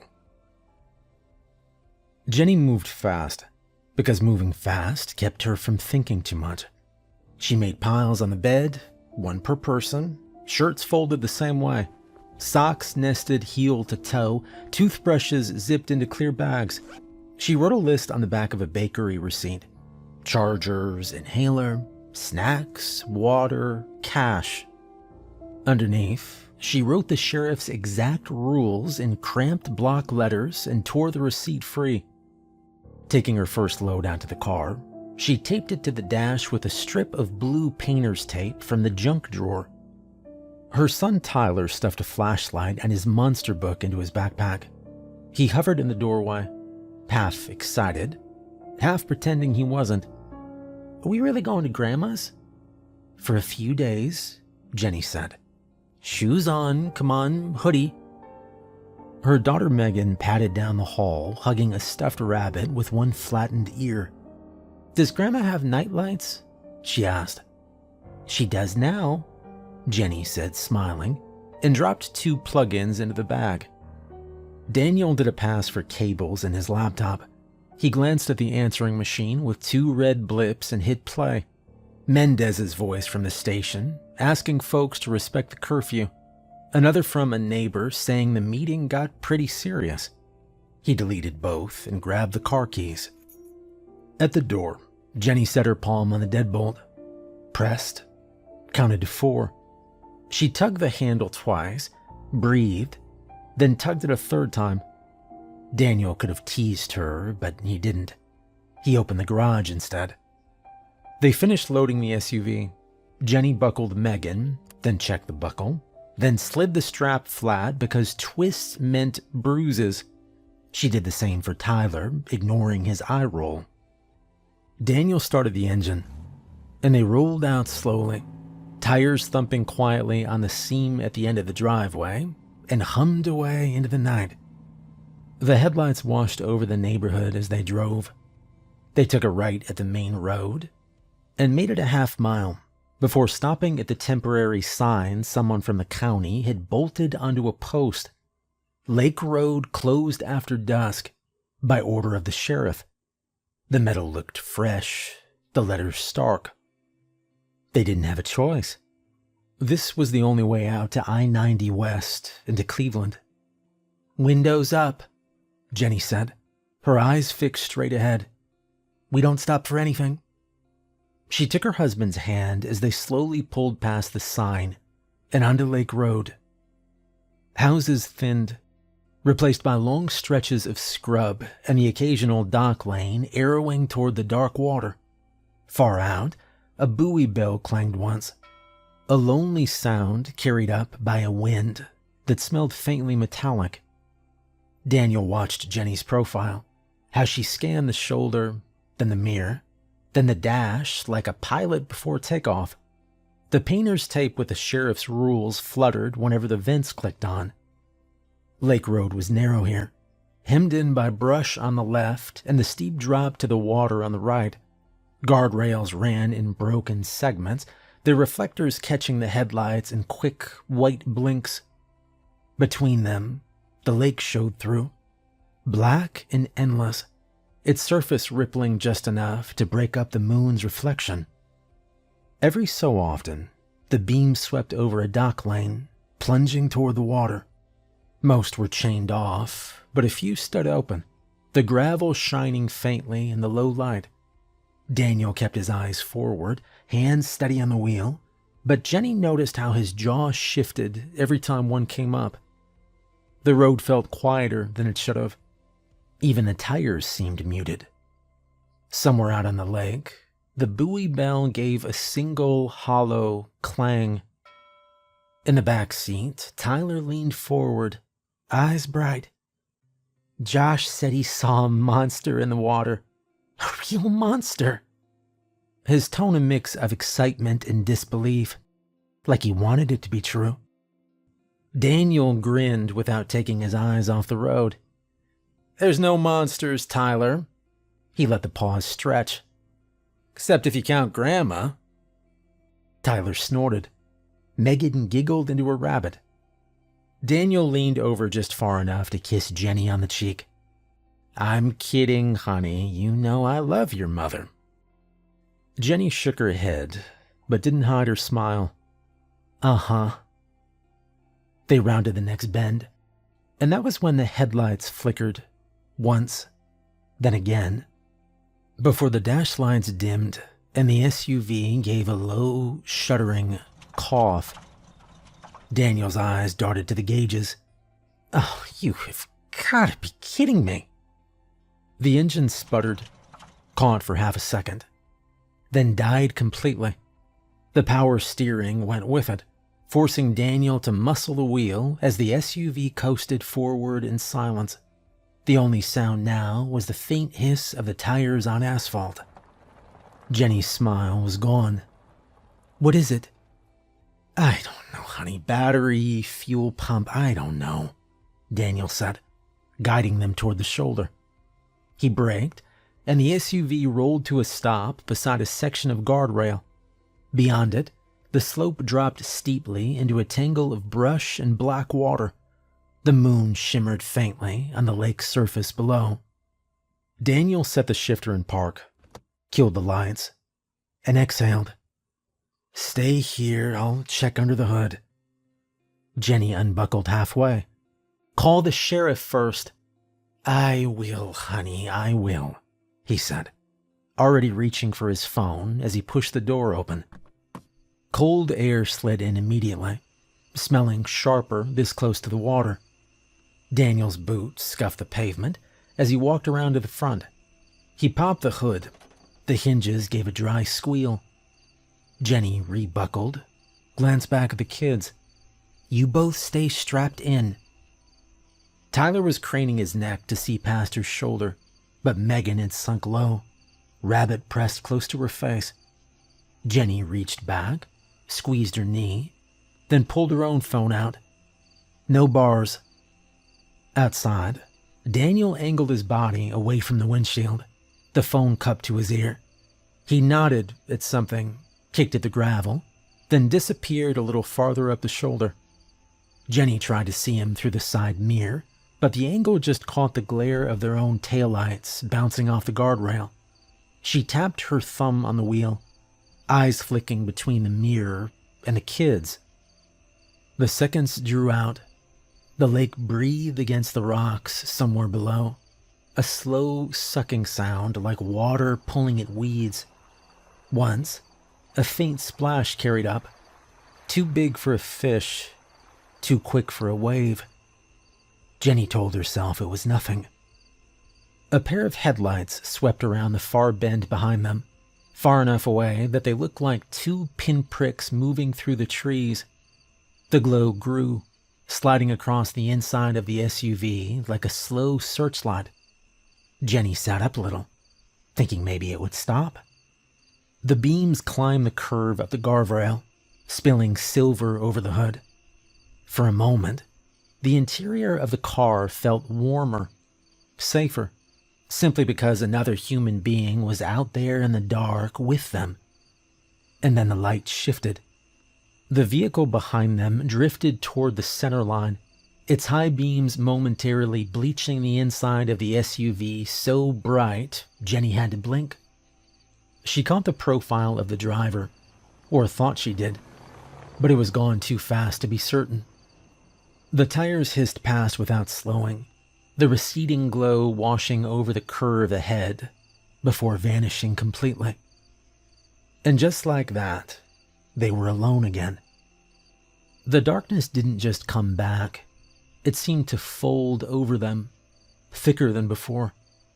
The only light left was the anemic glow from the dash and the pale silver of the moon on the lake below. Jenny listened for the sound of the other car, an engine, anything. But all she heard was the faint slap of the water against rocks. She glanced at the clock on the dash. A little after midnight. Daniel had been outside for what, 3-4 minutes? She thought about getting out, but her stomach tightened at the idea of standing on that shoulder with a lake yawning beside her. The driver's door opened again, and Daniel leaned in.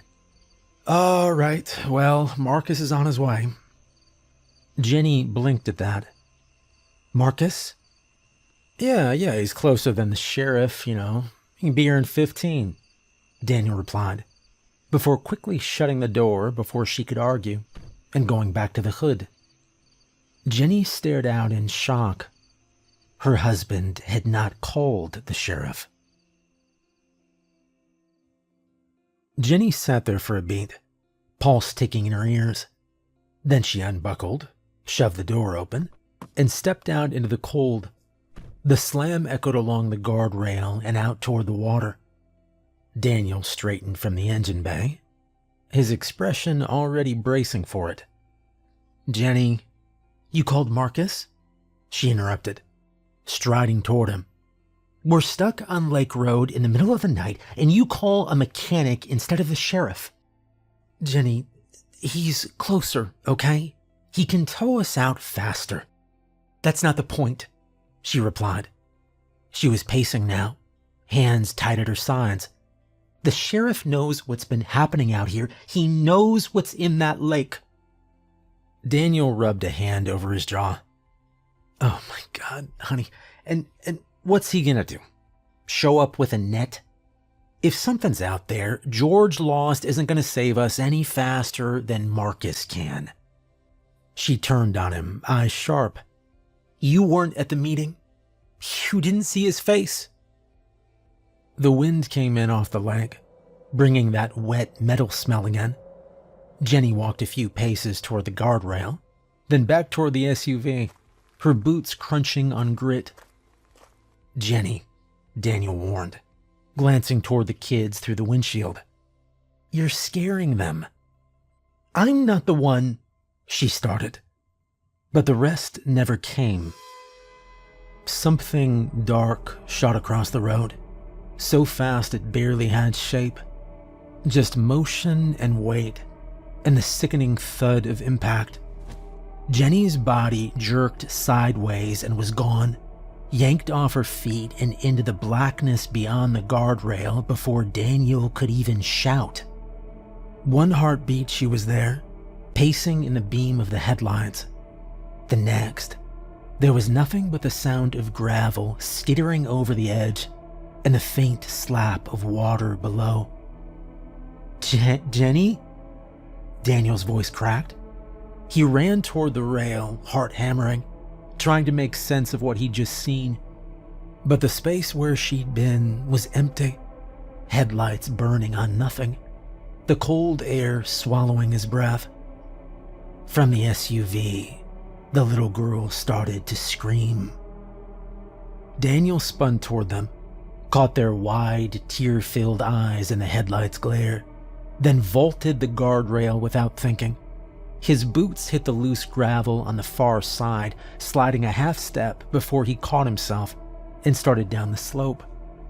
It was steeper than it looked.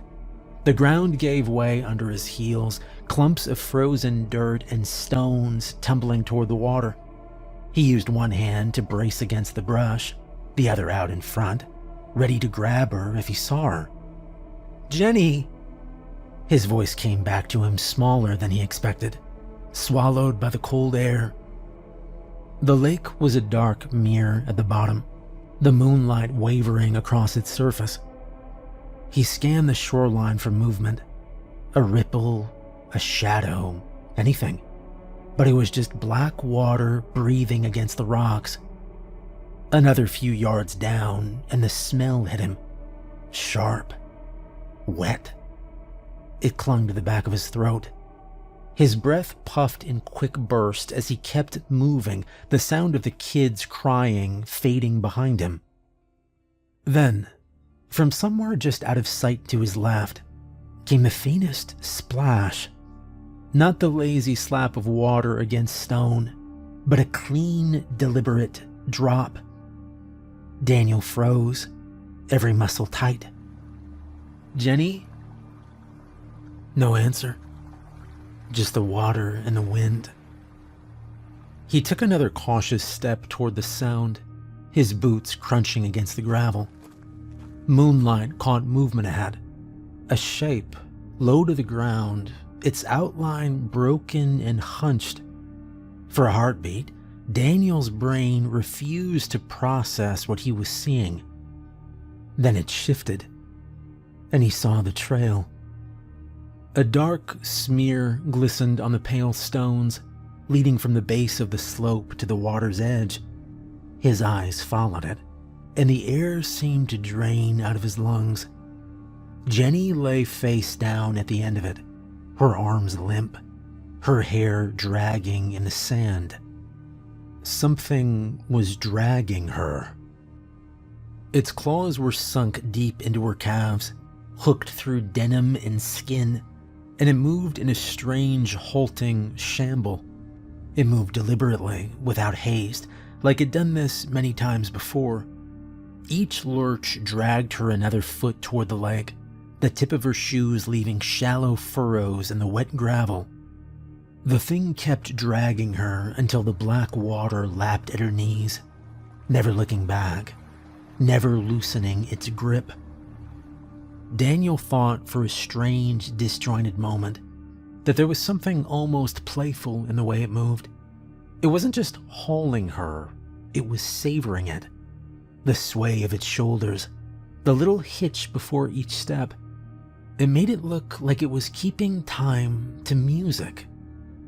A memory surfaced, uninvited. A reality show he'd caught on TV a few nights back, where a couple was doing the tango. That same deliberate, side-to-side rhythm, the controlled steps, the flourish at the end. This thing was doing that, but with his wife's blood trailing behind it.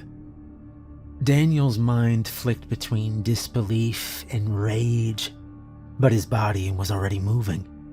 His hand went to his pocket, fingers closing around the slim handle of his pocket knife. He snapped the blade open without looking, the metallic click sounding small against the water's hush. "Hey," he called. That was all he could think to say. The thing stopped mid-step. Its head swiveled toward him in one slow, fluid motion. Moonlight caught its face, and there it was. Teeth too long, a grin too wide, as if the sight of Daniel was funny. Terror surged cold through Daniel's chest, but he was already moving, splashing into the shallows. The lake swallowed his boots in a single step. Then the water was at his thighs, then his waist. He kicked off the bottom and swam hard, eyes locked on Jenny's still form as the ripples closed over her. The creature didn't move. It just waited. Inside the SUV, Tyler and Megan sat frozen in their seats. The headlights still burned down the empty stretch of road ahead, but it felt darker somehow, as if the light didn't reach as far as it should. Megan sniffled, clutching her rabbit so tightly her knuckles went white. "Where's Mom and Dad?" she whispered. Tyler shook his head. He didn't want to answer because he didn't know, and because saying it out loud might make it real. The car was too quiet. The only sound was the faint tick of the cooling engine and their own breathing. Every so often, a gust of wind rattled the branches along the slope, and Megan would flinch.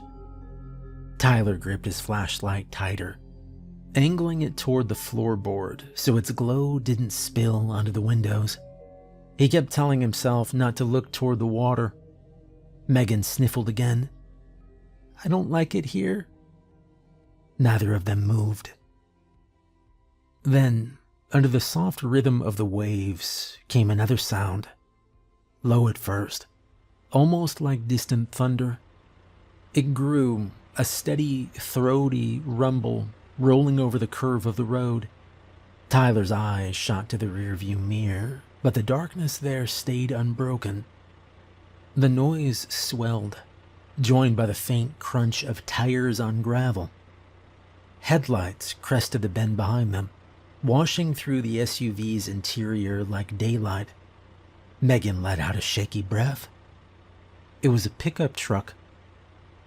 The truck's engine idled low, filling the silence with a heavy hum. Its headlights stretched long across the guardrail, cutting sharp shadows into the slope. Megan pressed closer to Tyler, clutching her rabbit to her chin. Her eyes stayed locked on the rear window until a shape moved across the beams. A man stepped in the light, his limp pronounced as he came forward. His coat hung heavy around his shoulders, and in his hand a small toolbox clinked with every uneven step. Marcus Wilkins, the town mechanic. Marcus looked older than his years, though no one could quite pin down how old he actually was. Thin but wiry, his frame had the kind of strength that came from decades of lifting car parts and tires rather than gym weights.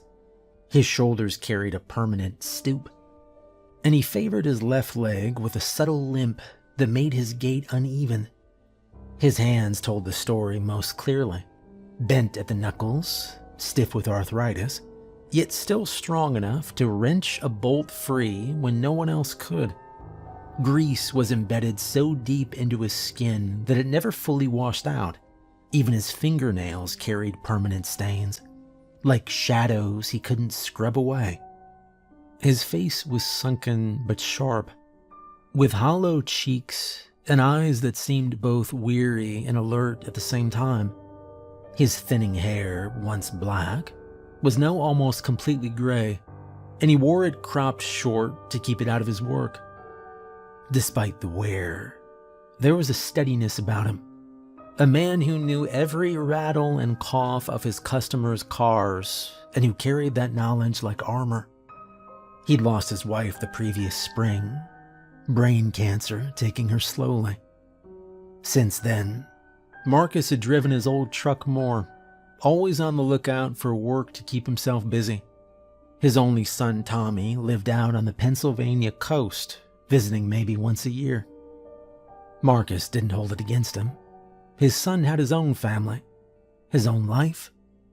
But that did mean the shop was quieter than it used to be, and Marcus filled the silence the only way he knew how, with work.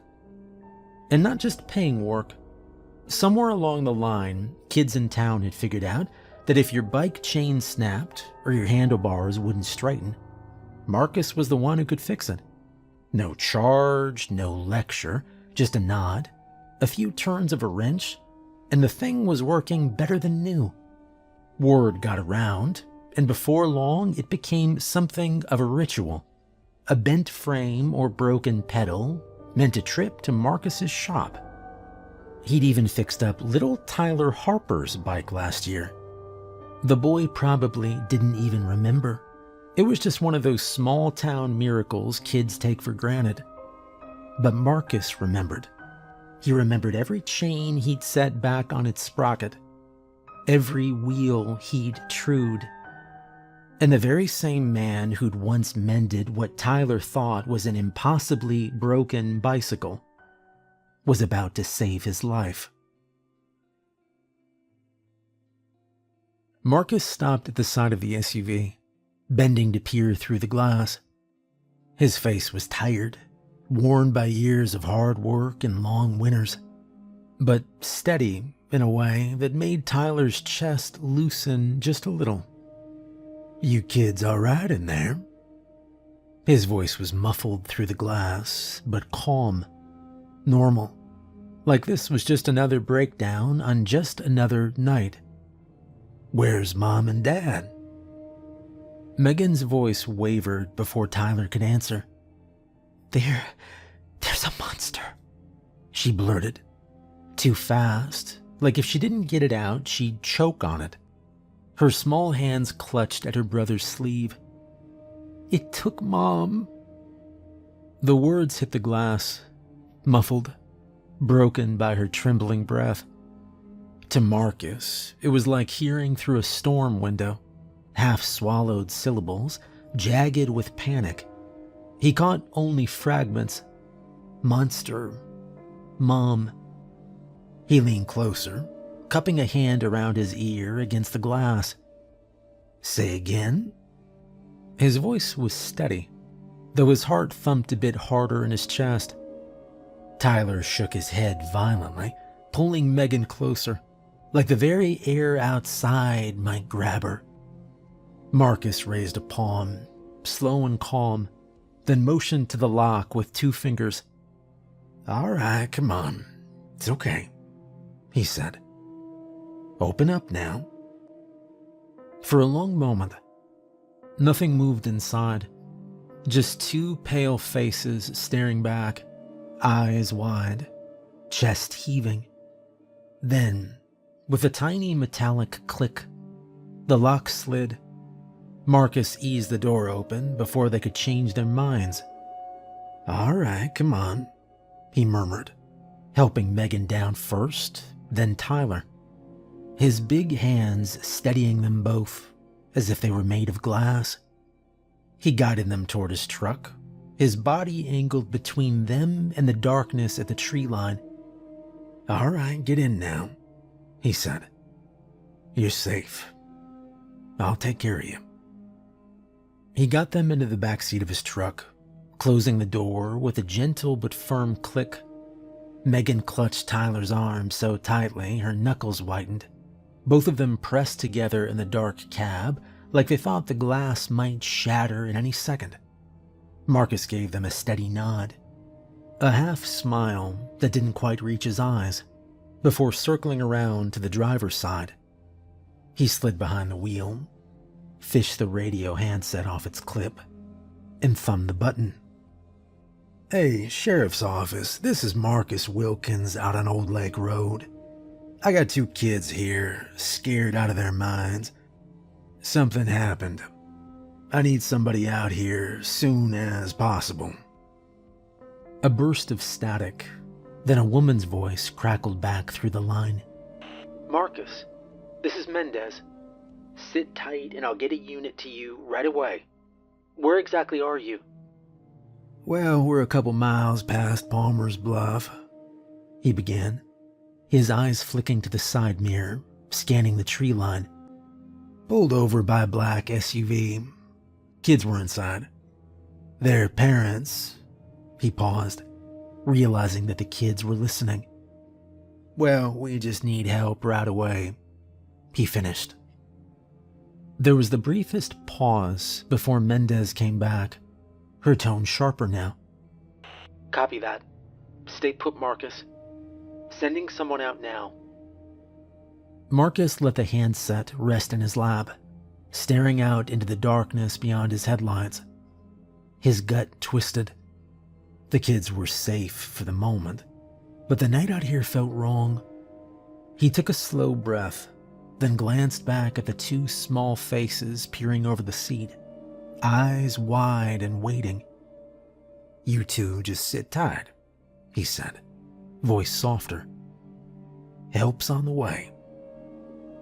He leaned a little closer over the seat. "Tell me what happened." Tyler opened his mouth, then shut it again. His eyes darted to Megan, who clutched her rabbit tight. Finally, he said, "Something took them." Marcus's jaw tightened. "Took them where?" "To the water," Megan whispered. He reached over to the passenger seat, fingers closing around the long-handled wrench lying there. The weight was solid, familiar. He slid out of the cab, boots crunching gravel, and glanced back at the kids. "Don't open these doors," he said firmly, "unless it's me or the sheriff." He hesitated a beat, thinking of the children, and then added, "You know, when I get scared, I squeeze my hand into a fist. Reminds me I'm still here." He gave them the faintest wink and shut the door behind him. Marcus limped toward the guardrail, the wrench loose but ready in his hand. He stopped at the edge, where the headlights bled pale light across the brush, and leaned over. Down below, the beach glistened in strips of moonlight, the lake lapping slow and steady against the stones. He squinted, searching the shoreline. Marcus narrowed his eyes. Something was lying there, a pale shape against the darker gravel. For a moment, he thought it might just be driftwood. But then he saw an arm, a body. He glanced back in the direction of the tow truck. Two small faces pressed to the glass, waiting. Marcus lifted the wrench in a little half wave, stay put, and swung one leg over the guardrail. His boot slipped on the gravel slope, but he caught himself and began working his way down toward the shoreline, slow and careful, the wrench still gripped tight. The air grew colder the closer he got to the lake. The sound of the waves slowly lapping against the rocks was all he could hear now. At the bottom, the stones crunched underfoot. The body lay sprawled at the edge of the tide, hair dark and wet, limbs at odd angles. Marcus approached, his limp pronounced in the shifting gravel. "Hello?" he called softly, though he already knew there'd be no answer. The figure didn't move. He crouched, bracing himself on the wrench, and in the moonlight he saw the face of a woman, tall, maybe 5'8", he figured, with dark hair plastered across her cheek, her eyes half open and clouded. Marcus's gut tightened. He swallowed hard, forcing himself closer. Her blouse was torn open across the torso, the fabric soaked through and clinging to the skin beneath. At first, it looked like some dark bruise spreading across her right side, until he realized it wasn't bruising at all. It was absence. The flesh beneath her ribs had been ripped open, the cavity raw and hollow. There was no blood pooling, no frantic bleeding the way an injury should have looked. Just a gaping, ragged space where something had been carved out. Inside the tow truck, Tyler and Megan waited in silence. The dome light had clicked off, leaving them lit only by the faint green glow of the dash and the wash of headlights cutting into the night. Megan clutched her rabbit so tight her knuckles ached. Tyler stared straight ahead, trying to keep his breath steady, trying not to think about how long Marcus had been gone. And then a thump, heavy, deliberate, somewhere outside in the gravel. Both of them froze. Another thump, closer this time. Footsteps. Big ones. Megan's eyes widened.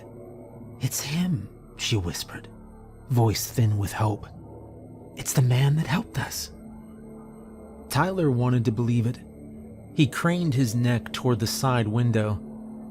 "Yeah, it's just him. Has to be." But when they turned, all they saw was darkness beyond the glass. Something stood there, close enough that its bulk blotted out the reflection of the trees. They couldn't see its face. It was too tall, the top half hidden in shadow above the window line.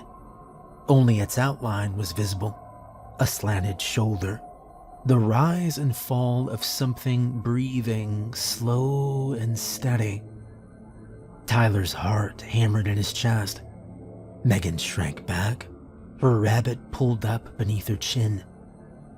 A hand moved. No, not a hand. Longer. A claw. It slid slowly across the glass with a wet, dragging sound. The smear it left behind was dark, streaking through the fogged surface in slow strokes. One line. Another. Then another, looping back around. The kids watched in horror as letters began to form. Their breath fogged the inside, while the thing smeared from the outside. The letters crooked, but unmistakable. It read, "Hello." Megan whimpered, a high, choked sound. But before Tyler could shush her, the figure shifted. The weight outside pressed forward. In an instant, the window was filled, face mashed flat against the glass, grin wide. The eyes rolled and locked onto theirs. It held up something red towards the kids, something dripping, and took a big, happy bite of it. Tyler didn't realize it then, but he was staring at a human liver. The thing winked. Megan gasped and dove for the middle of the seat, her rabbit squeezed against her chest. Tyler forced himself to tear his eyes from the window. His hand shot to the door handle, pressing down on the lock to make sure it was still tight. "Check yours," he said quickly. Megan's fingers trembled, but she shoved the knob down until it clicked hard.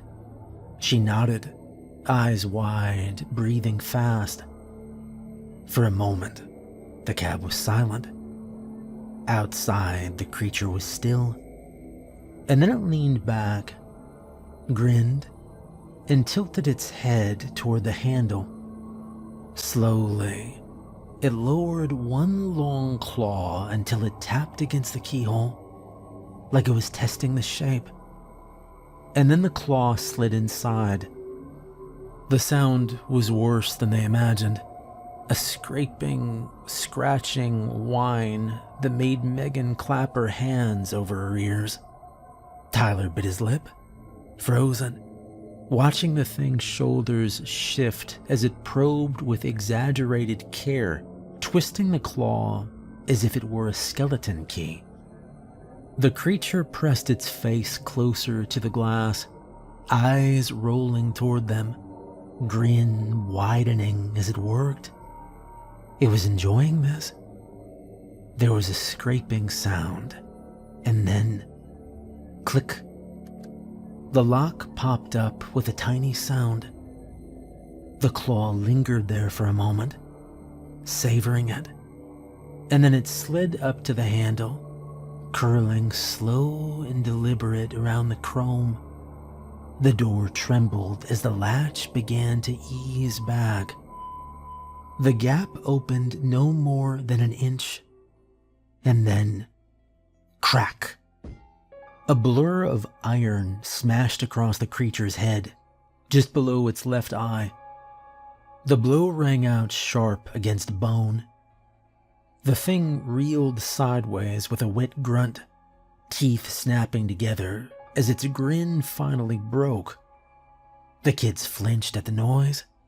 Megan began screaming before she even realized what she was looking at. A figure stood just outside the headlights, bent slightly, chest heaving, both hands locked around the long wrench slick with lake spray. Marcus. He didn't say a word.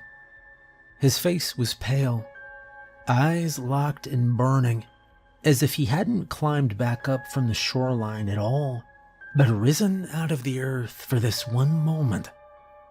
Marcus lifted the wrench again, high and tight against his shoulder, knuckles wide. His bad leg trembled beneath him, but he didn't step back. For a heartbeat, neither of them moved. The creature straightened slowly, its hunched frame unfurling under the wash of the headlights until it seemed too tall, too broad to be standing on the narrow strip of road. Water dripped from its shoulders, pattering softly against the asphalt. Marcus held his ground and stood between the creature and the children, wrench raised, chest rising and falling, jaw tight as stone. They faced each other in the pale light, two silhouettes locked in a standoff, an old man with a bad leg, hard years etched into his hands, staring down a thing straight from a nightmare. For a moment, Marcus's mind slid 50-some years back. He was a boy again, sitting on the parson's old plaid couch with his friend Billy, a bowl of popcorn between them. Creature from the Black Lagoon flickered on the TV, black and white images casting long shadows across the room. He pretended to be tough, but the truth was it scared him so badly he wouldn't go near the lake for weeks. Every ripple in the water looked like claws reaching up from the deep. Billy had teased him without mercy, but Marcus never forgot the feeling. And now, here it was again. Only worse. Much worse. The rubber-suited monster from his childhood nightmares had nothing on the thing grinning at him under the Ohio moonlight. The night was silent, except for the steady hush of the lake below, each wave sliding against the rocks like the beat of a low drum. It was their music. The thing tilted its head and dragged one long claw against the metal door of the truck. The screech of steel on steel split the air. Sparks jumped. Marcus didn't wait. He'd never been more scared in all his life, but he shifted his grip, squared his shoulders, and swung. The wrench came down hard, a blur in the half-light, and the creature caught his arm mid-swing. Its claw clamped around his wrist, the strike frozen in place inches from its skull. For a heartbeat, the thing's eyes narrowed, as if surprised by the strength of the old man. Marcus gritted his teeth and shoved back, every muscle in his shoulders and chest straining. Decades of turning wrenches, prying rusted bolts, hauling engines off mounts. It had built a kind of stubborn strength into him. His forearms bulged, the tendons standing out like cords as he pushed against the thing. And for just that moment, he held his own. But strong as he was no match for a creature from nightmares. The grin slid back into place as it leaned closer, Slowly, deliberately, it rolled Marcus's wrist inward, bending the wrench back toward his own shoulder. His arm trembled, locked in place, pain shooting down into his elbow. Then the creature reached forward, one claw traced across his collarbone, then up the side of his neck. Marcus tried to jerk away, but the claw twitched. A sharp sting blossomed under his jaw. Warmth spilled down the left side of his neck, hot and sudden. He staggered backward, dropping the wrench and gripping his neck tightly. Inside the cab, Tyler and Megan pressed against the glass, eyes wide. Blood poured down Marcus's neck, bright and gleaming in the headlights. He staggered backward into their view, clutching at the wound with both hands. For a brief, awful moment, he turned toward the truck. His eyes found theirs through the windshield, wide, stricken, apologetic, as though he wished he could tell the children to run. His knees buckled. Marcus Wilkins crumpled to the asphalt in front of the hood, collapsing hard onto his side. Blood spread beneath him in a slick, slow-growing pool that caught the beams of the headlights and glistened like oil. Megan let out a thin wail, muffled by the glass. Tyler just stared in shock. Beyond Marcus's still form, the creature's shadow loomed, hunched and grinning, stepping forward into the wash of light. The creature turned and slowly came towards the children. Its claws curled around the door handle. Megan sobbed into a rabbit. Tyler, too frozen even to move. The door began to slowly open, and then headlights flared. An engine roared. A car slammed into the creature with bone-cracking force, the impact hurling it sideways off its feet. The thing spun across the asphalt, skidding in a blur of claws and blood before crashing hard into the guardrail with a shriek of metal. The cruiser skidded to a stop, tires screaming. Red and blue lights erupted, painting the road in frantic color. The kids blinked against the sudden blaze, hearts hammering. A man stepped out of the cruiser, dark hair beneath a sheriff's hat, brown eyes locked hard on the thing sprawled against the guardrail. His revolver was already up, steady in both hands, barrel tracking the creature as it pushed against the twisted metal. Sheriff George Lost. From the same vehicle, another man bolted forward, blondish hair showing under the brim of a baseball cap, green eyes sharp with urgency. He didn't hesitate. He went straight for the truck, straight for the kids. "Get down," he barked. Tyler shoved Megan against the seat as David Winters yanked the door open with a grunt. Behind him, George's revolver cracked. Once, twice. The creature jerked with each shot, a spray of black fluid hitting the guardrail. It still tried to rise up. George fired again. Then he holstered his revolver long enough to pull open the cruiser's back door. "Come on," he barked, waving the kids forward. David half lifted, half shoved Tyler and Megan out of the truck and across the narrow stretch of road. Megan clung to his sleeve, rabbit dangling from her arm, while Tyler stumbled ahead, pale and numb with shock. George caught them both, steadying their shoulders, and guided them into the back seat of the cruiser. "Get down, stay down," he ordered, his voice sharp but not unkind. The kids slid across the seat, clutching each other tight as the red and blue lights washed their faces. George slammed the door shut, turned back, and called over the roof, "Dave!" David was already moving, but he stopped when George's hand shot out, pointing. Marcus. He lay sprawled in front of the tow truck, blood slick and pooling beneath him.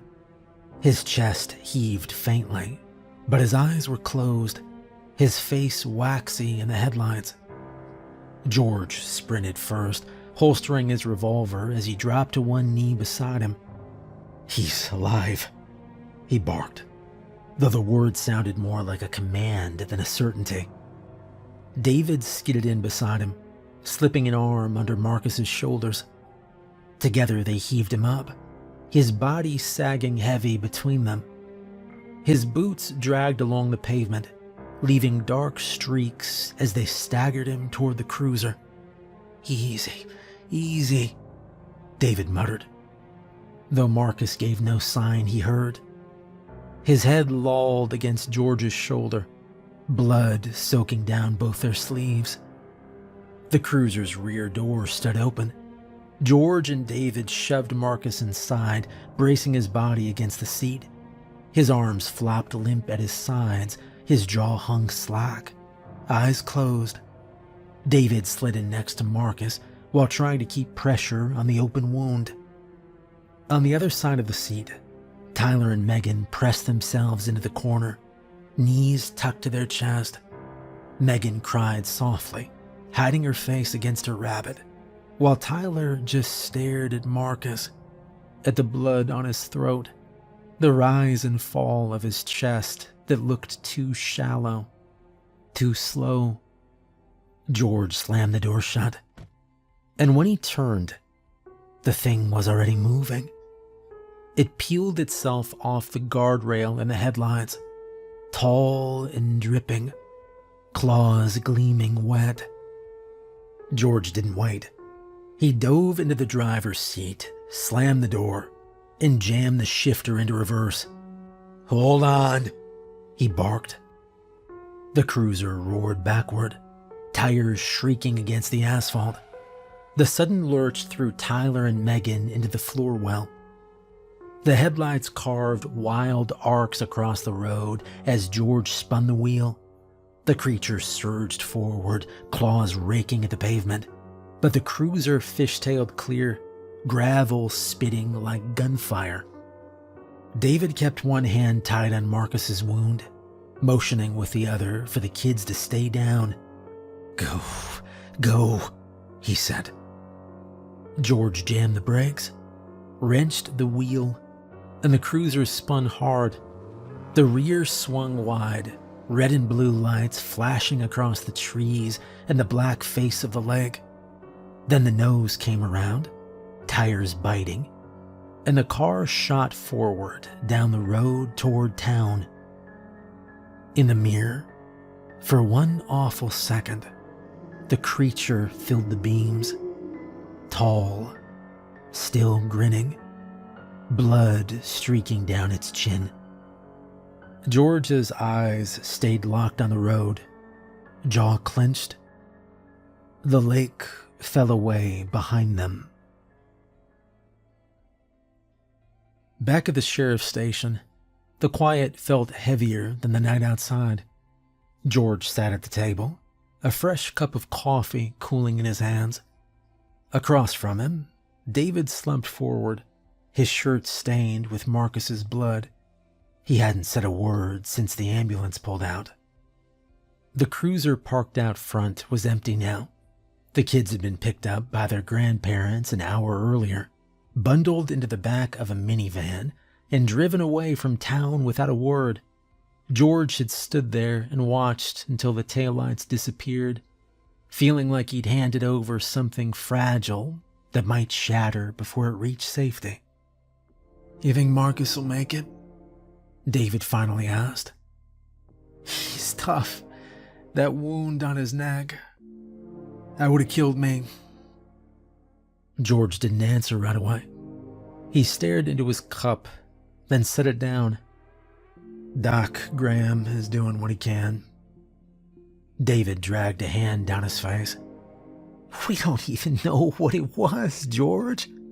We don't even know what the hell that thing is. George's jaw tightened. He kept his eyes fixed on the tabletop. He exhaled hard through his nose. We've got cops from Ashtabula and Paynesville running the shoreline, checking every stretch they can. David looked up. How many? As many as I could get, George began. 10, 12 maybe. Depends on how much time they can give us. George rubbed a hand across his face. It's not enough. Lake's too big. Too many places to miss. David leaned back, the chair groaning under his weight. And still no sign of the parents. George shook his head. Not a thing. Just a few footprints by the bluff. Could be anyone.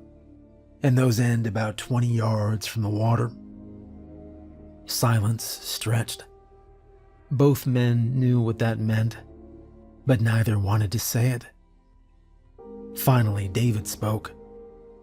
So what's our next move? The sheriff didn't answer right away. Just reached for his coffee. His hand hovered over the mug, but he didn't pick it up. Well, those cops are here in town tonight, he began. Good men, working in pairs, sticking close. I told him straight, there's something dangerous out there. Maybe I didn't spell it out, but they know enough to keep their eyes open. They brought extra firepower. David gave a slow nod. George leaned forward, lowering his voice. And that buys us a little time. A night to think. To plan. We'll see what tomorrow brings. But people are going to want answers. I want answers. And I want my town safe again. David nodded. George fell silent. He stared into the coffee and thought. The two kids were alive, thank God, though no one could say what had happened to their parents. Both of the children kept repeating the same thing. Marcus Wilkins had saved them from a monster. George exhaled slowly. Marcus. There'd been a lot of blood. George wasn't a doctor, but he knew it was bad. It was unlikely the old mechanic would survive the night.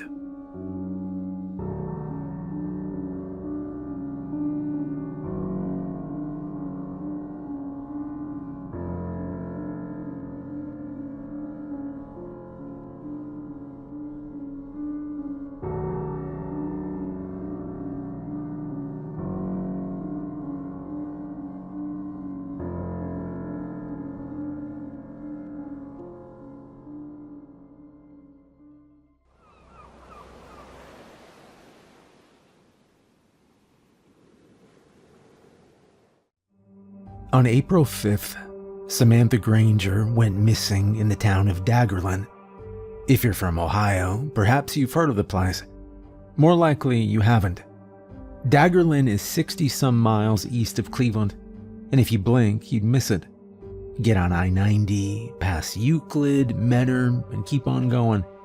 It's not on most maps nowadays, and there may be good reason for that. It's not easy finding history on the place. I've looked up different accounts myself with little success. Articles date back over 100 years. I've heard everything from the town being part of an old shipping route that silted up and got abandoned, to farmland that went bankrupt during the Dust Bowl. There's mention of a fire along the coast in 1908, burned through a string of old boathouses and took a handful of men with it. After that, the paper trail thins out. It's the kind of place where every generation seems to bury the last one's secrets a little deeper, until all that's left is fog and rumor. All I know is our story starts with little Samantha Granger. Spring in Ohio was wet, especially along Lake Erie, but the first week of April was uncharacteristically bright. There were no clouds, no rain, and the town seemed a bit cheerier than usual. Winter that year had been especially dreary. If you've lived around snow, you'll understand the difference between the beautiful fluffy white kind and the quarter-inch of ugly sludge that seems to coat everything and gets onto your boots.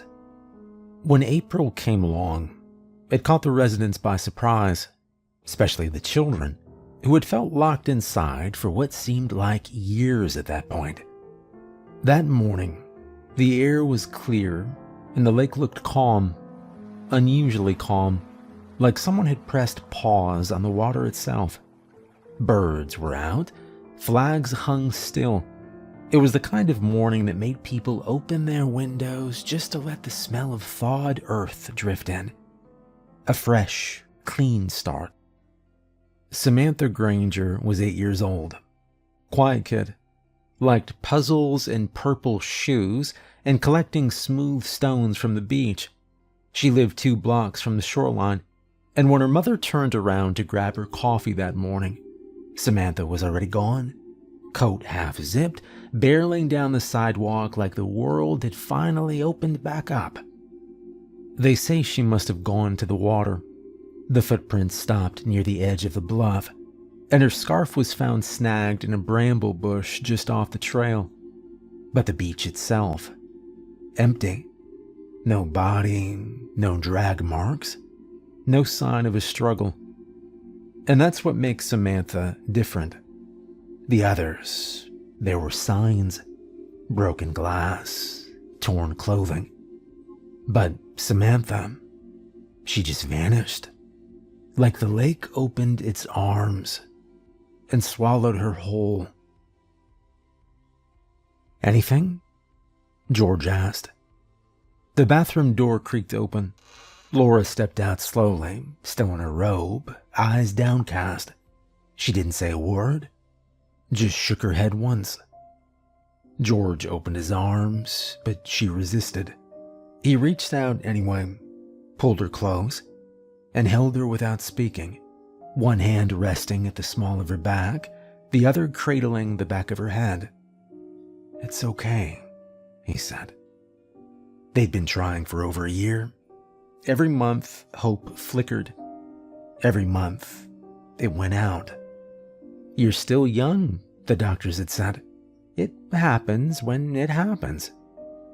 But nothing was happening. Just silence and the slow ache of time. And let's be honest, 37 wasn't all that young for having kids. "I'm fine," Laura said, pulling away. "I know," George replied. But she didn't hear. She was already halfway down the stairs. For a moment, George stared out the upstairs window and thought, and then the radio interrupted him. It crackled, then hissed. "Sheriff Lost, you there?" Mendez's voice came through, calm but clipped. George blinked, pulled his gaze from the window. He stepped to the dresser, pressed the button on the handheld. "Yeah, go ahead." "We've got a situation down near the water. Little girl, Samantha Granger. Her mom says she hasn't seen her since this morning." "Okay, how long exactly?" "Couple hours. Said she turned around to grab coffee and the kid was just gone. She's worried she ran down to the beach. Apparently the girl loves it there." George was already moving, buttoning his shirt, grabbing his belt off the hook. "I'll be there in 10, he said. The weather held, even down by the lake. Bright sky, soft sun, the kind of early spring day people in Daggerland prayed for after a brutal winter. But as Sheriff George Lost stepped out of the cruiser, he felt it shift slightly. The wind wasn't strong, but at the water's edge it picked up, just enough to carry the smell of brine and damp weeds. He made his way down the familiar dirt path, boats pressing into thawed earth. Mendez stood waiting just past the bluff, near the rocks that overlook the shoreline. She gave him a small nod. "Where's the mom?" George asked. "Up at the house, Deputies with her. Says Samantha took off a little after 8.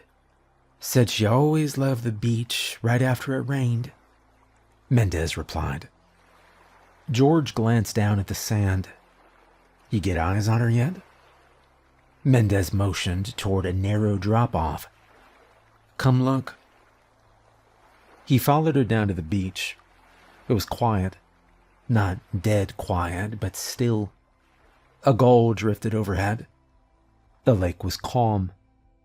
There, Mendez said. She pointed. In the damp sand, you could see them. Small footprints, pressed clearly, headed toward the shoreline.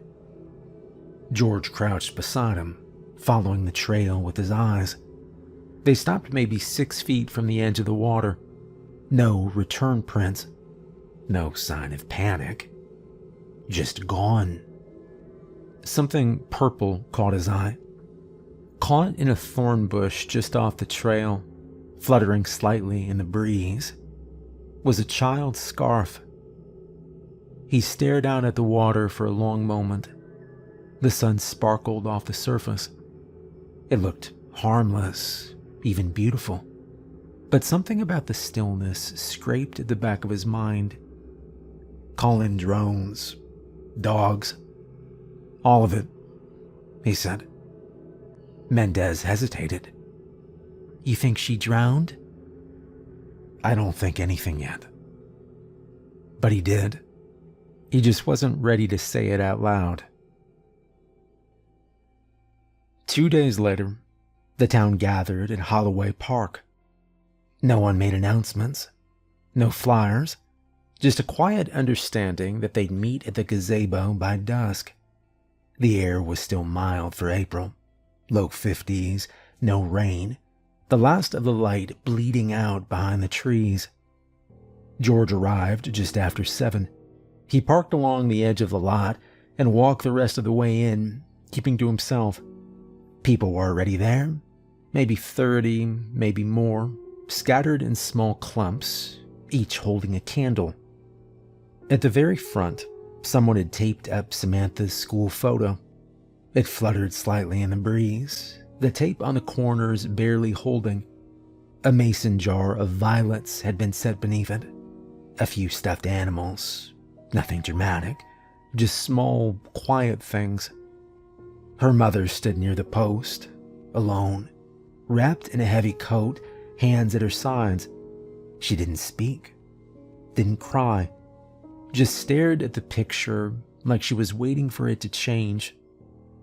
A few people began to hum. Not a song George recognized, just a low, uncertain harmony, like they couldn't agree on what comfort sounded like. He held his candle, watched the flame waver slightly with the wind. The crowd didn't move. No one sat. No one spoke. They just stood there in the quiet, ringed by cold and flickering light. Somewhere behind him, a child coughed. One candle went out, then another. George looked up. The wind had shifted. Sheriff DeBase, come in. We've got a code 847. Repeat, code 847. Suspect is, extremely suspicious. George Lost paused in the doorway, coffee in hand, and just watched.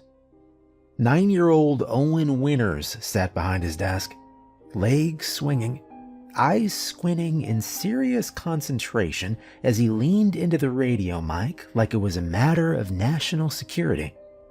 His backpack was still on, one strap slipping down his shoulder, and Crichton, a thin black German shepherd, was curled up at his feet like a shadow with ears. He followed Owen everywhere. You know, we don't actually have a code 847, right? George said. Owen turned, grinning. Then you should. George sipped his coffee. And what exactly does it mean? Owen looked thoughtful. I don't know, but it's dangerous. Crichton let out a low, lazy huff, thumping his tail once against the floor. George stepped fully into the room, setting his mug down on the edge of the desk. "You break into my station again." "No, I didn't break in," Owen said. "The door was open." "I'll have to talk to my staff about that," George replied. "I left Crichton outside at first, just in case," Owen added, like that earned him points. "But, he gets sad when I get too far." Crichton stretched his front paws forward and made a noise that sounded like agreement. George pulled the chair over and sat. "Where's your dad?" "Hardware store," Owen said. "I told him I wanted to come here instead. It's really close, so he said okay." George gave a small nod. He glanced at the stack of files on the corner of his desk, but didn't reach for him. Owen leaned forward, feet still swinging. "It's kind of quiet around town." George looked at him. "Quiet how?" Owen shrugged. "I don't know, people just act kind of weird. Nobody says anything, but they're looking around a lot." George raised an eyebrow. "You always this observant?" Owen thought about it. "Observant?"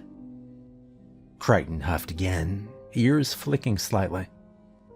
"It means you notice things," George said. Owen grinned. I noticed lots of things, yeah." "Well, maybe I'll put you on payroll," George began. "But until then, get out of my desk." Owen smiled and slid out of the chair without a word. Crichton followed him, tail swishing low. The front door creaked open a few seconds later. "There you are," David Winters said, stepping in. I told you to stay close." Owen pointed a finger at George. "He let me in." David gave George a look. "Is that true, Sheriff?" Sheriff George Lost shrugged. David exhaled, shook his head. "You bothering him?" Owen shook his head. "Well, did you eat yet?" Another shake. "All right, go let Crichton out for a minute," David began. "And don't throw anything." Owen gave a quick nod, grabbed a leash from the wall, and led the dog outside. The door clanged shut behind them. David watched it for a beat, then turned back toward George. His voice dropped. She was in his class, Samantha." George nodded once. "He hasn't said much," David added. "Not about her, not about any of it." "He's young," George said. "Yeah," David began. "Still feels like he knows more than he lets on, though, They stood in silence for a moment. Outside, through the front window, they could see Owen walking the dog and staying close. "You think we'll find her?" David asked. George didn't answer right away, and then finally admitted, "I don't know." David leaned against the edge of the desk, arms crossed. "It feels like the kind of thing we should know." George didn't respond.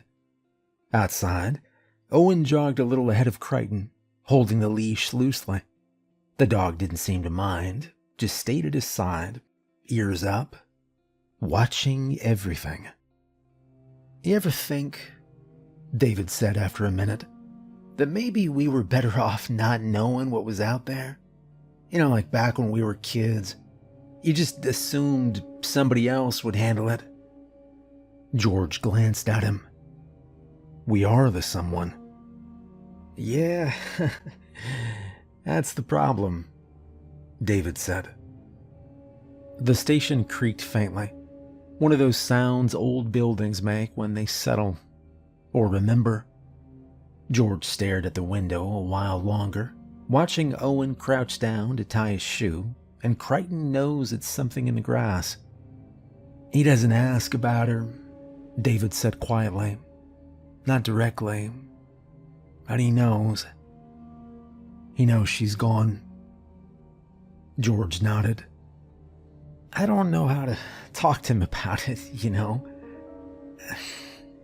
You'd think after losing Claire I'd be better at this stuff, but David paused, cutting himself off. George waited, but nothing else came. Claire had been his friend too. They'd all been a group once. David hadn't said her name in a long time, and it was good to hear it again. She had died, but she wasn't gone. David gave a small smile, the first one since he walked in. The moment held, quiet, heavy, and just before it could fully settle, the radio crackled. Sheriff Lost, you copy? George stepped forward and picked it up. Yeah, go ahead, It's Mendez. came the voice. We've got another one. 8-year-old boy, Josh Maddox. Parents said he was riding his bike near the lake at Palmer's Bluff. That was about 40 minutes ago. No sign of him since. George's grip tightened on the receiver. Is there a search party yet? Already started. Found the bike tipped over, that's it, Mendez replied. George set the radio down. David was already on his feet. You want company? George looked at him. You sure? David gave a quick nod. Yeah, Owen's grandpa's 2 stores over. I'll flag him on the way out. Have him take the kid home. George didn't argue, and the door shut behind them. Sheriff Lost stepped out into the late afternoon sun, the wind catching the edge of his jacket.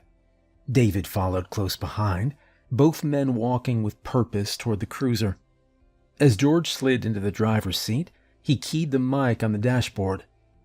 Mendez, it's Sheriff Lost. We're en route now, ETA 6 minutes. Copy that, Sheriff. Came the reply. I've got 2 deputies canvassing the bluff, but no sign of the kid yet. David buckled his seatbelt. Josh Maddox, that's one of Owen's classmates. George nodded. Yeah, I remember the name from the school visits. They pulled out onto the main road, lights flashing but no siren. Daggerland wasn't big enough to need one. Everyone moved over when they saw the cruiser anyway. Palmer's Bluff was just north of the main beach, a rocky outcrop that jutted into the lake like a bent finger. It wasn't far, a 10-minute ride on a normal day, shorter if you pushed the limit. David scanned the side streets as they passed, his fingers drumming against his leg. You think it's the same thing? He asked. George didn't answer right away. The truth was, he did. Deep down in that part of his gut that only ever spoke when something was really wrong, but saying it out loud made it too real. We'll see when we get there, he said instead. As they turned off the main road, the trees thinned and the lake came into view, wide, flat, and still gleaming under the late sun. A few figures moved near the edge of the bluff, one of them raising a hand as they approached. George parked near the old split rail fence and stepped out. Mendez met them halfway, hair tied back, clipboard tucked under one arm. Hey, parents said he was riding along the trail. They lost sight of him for just a minute. Mendez began. Deputies found the bike, but no sign of Josh. All right, where's the bike? George asked. Down near the path split. Come on, Mendez replied. They followed her through the brush, boots crunching softly on gravel and leaves. The trail sloped downward, veering toward a low clearing where the path forked. There, laying on its side just off the trail, was a small red bike.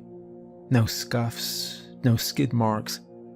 Just lying there like the boy had stepped off and wandered into the woods. George crouched beside it, fingers brushing the handlebars. No sign of a struggle. Well, nothing obvious, Mendez began. Just this and his backpack about 10 feet that way. George stood, squinting toward the waterline. The wind was stronger now, not rough, but steady. It carried the faint smell of algae and driftwood, something sour underneath. He turned to David. All right, let's split up.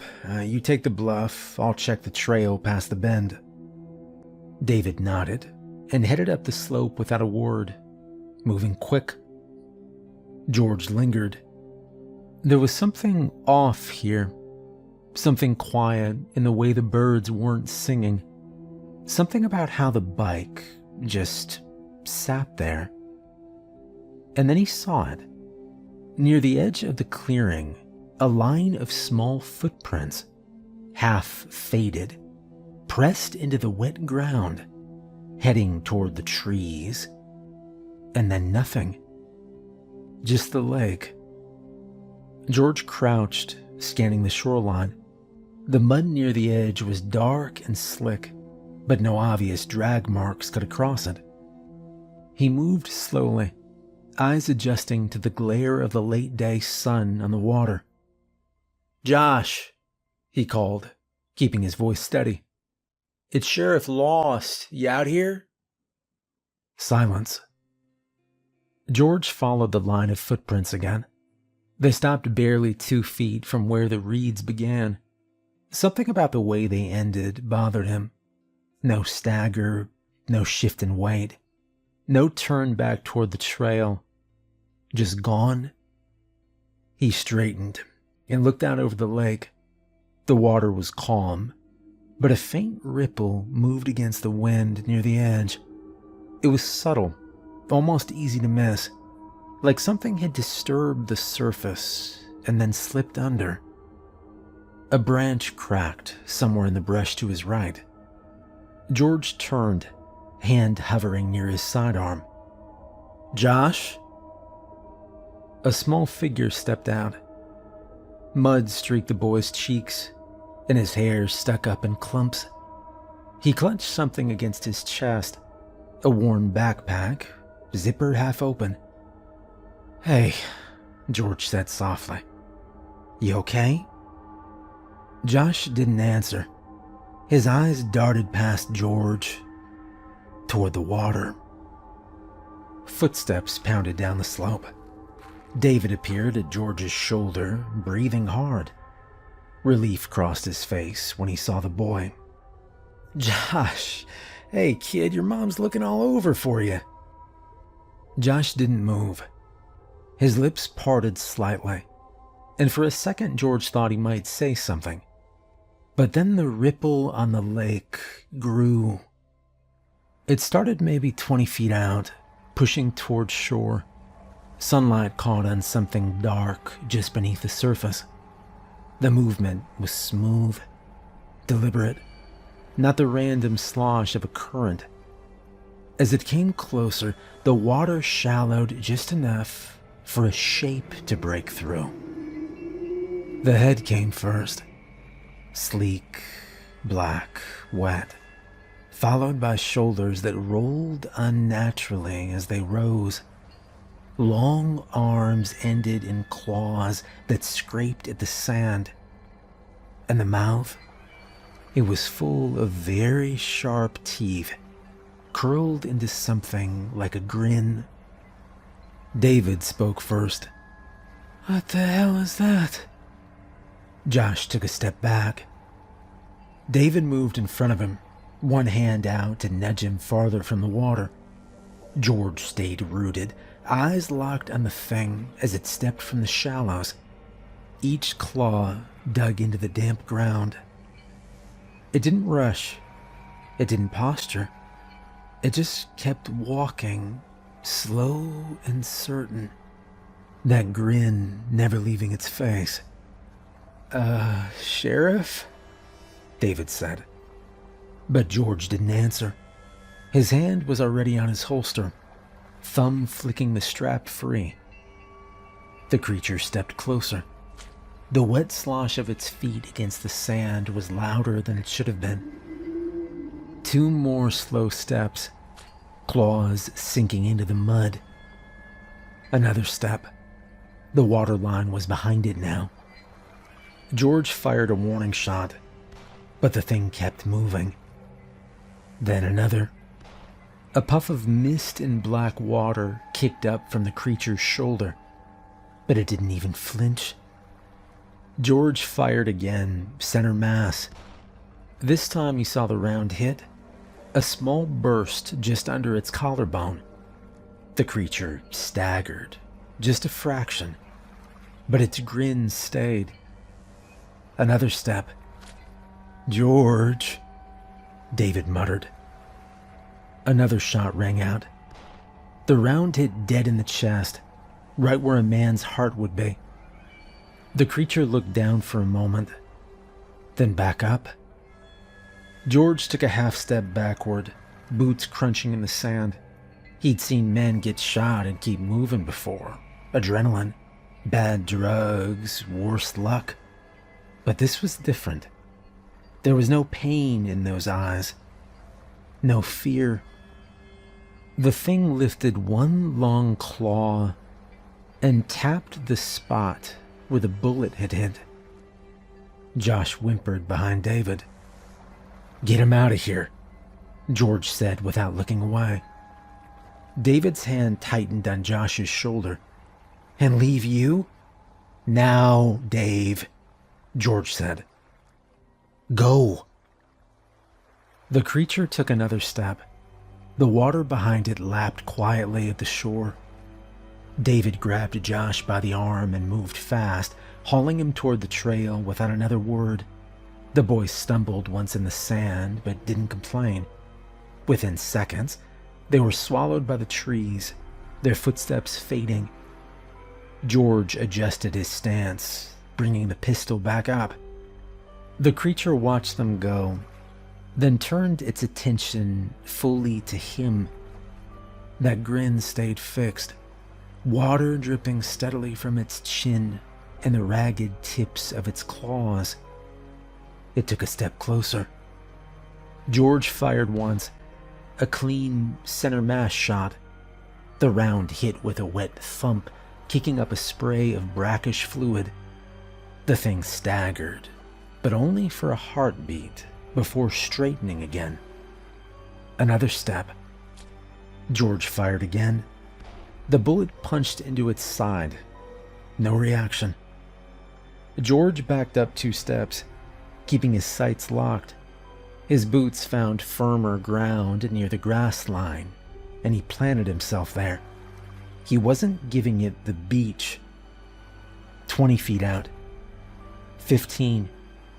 The grin widened until it seemed to split its face. It tapped one long claw against the hole in its chest, smearing the black fluid there, and then let out a slow exhale. 10 feet. George's finger tightened on the trigger. The creature smiled. Its claws flexed slightly, dragging lines in the wet sand. It was close now. And then from behind, muffled at first, came voices. Men and women calling through the trees, footsteps crunching on the brush. The unmistakable sound of more than one person moving quick. "Sheriff?" "Mendez." "Over here," George said, eyes still locked on the thing. The creature's gaze shifted, not toward the sound, but back to him, like the rest of the world didn't exist. The voices grew louder. Branches snapped. Boots hit the sand somewhere behind him. George blinked once. He angled his head to call again, and when he turned back, the shoreline was empty. No ripple on the water. No churned mud where it had stood. Just a calm lake and the faint imprint of claws in the sand, already filling with dark water that seeped in from the tide. He held his gun up a second longer, scanning the surface for any break, any shadow. But there was nothing. Mendez was the first down the slope, her boots skidding slightly in the damp sand. She stopped a few feet from him, chest rising and falling. "What happened?" she asked, eyes scanning the lake. George kept his gaze fixed on the water. "It was here." "What was?" Mendez asked. The rest of the deputies were spilling out of the beach now, their flashlights already cutting over the sand and reeds. None of them looked toward the water like they expected to see anything. "I don't see anything," Mendez said, stepping closer. "Was it the kid?" George shook his head. "No, not the kid." She followed his stare out to the lake. "Then what?" George finally looked at her, the weight in his expression making her pause. Mendez glanced back at the calm water, then to the wet claw marks near his feet. She crouched, touching the edge with her fingers. "These weren't here earlier." "No," George began. "They weren't." The wind shifted, colder now, carrying the faint smell of the lake up around them. Somewhere in the trees, someone called that they'd found David and Josh. George stared out at the water. "Let's get everyone off the beach." The meeting hall on Main Street wasn't built for crowds, but by 6 o'clock the following night, every folding chair was taken. A few people stood in the back, arms crossed, murmuring under their breath. The overhead lights gave everything a faint yellow cast, and the smell of coffee from the refreshment table hung in the air. George stood near the front, leaning on the podium like he'd rather be anywhere else. Mendez was off to his left, talking quietly with two deputies. David sat in the second row, Owen at home with his grandfather. "All right," George began. "Thanks for coming on short notice. I know folks have things to do, but this is important." A man in the back raised a hand. "Is this about Samantha?" George's jaw tightened. "Yeah, it's about her, and it's about Josh Maddox." That got the room talking again. A ripple of voices, quick and tense. George waited for it to die down. "I'm going to be straight with you. 2 kids have gone missing near the lake in the last 3 days. 1 is still missing. 1 was found today, alive. For now, that's all I'm going to say about the details." A woman in the third row frowned. "You mean the lake's not safe?" George scanned the room, meeting eyes where he could. "I mean this. Effective immediately, I'm asking everyone to stay away from the water. No fishing, no walking the shore, no late-night boating. Keep your kids away from the bluffs and the waterline day or night. If you see anything unusual, I don't care if it's a person, an animal, anything, you call my office right away. Do not check it out yourself." The room fell quiet, but the unease was palpable. "From tonight on, there's a curfew at 8 p.m. If you have to be out past that, you call my office and we'll send someone to help you. This is just until we've got a better handle on things." An older man in a work coat stood up. "George, we've lived here all our lives. You telling us we're not safe in our own town?" "I'm telling you to use your head, Jim," George began. "Until we know what's going on, we need to be safe." No one moved to argue. A few nodded reluctantly. "All right, that's all," George said.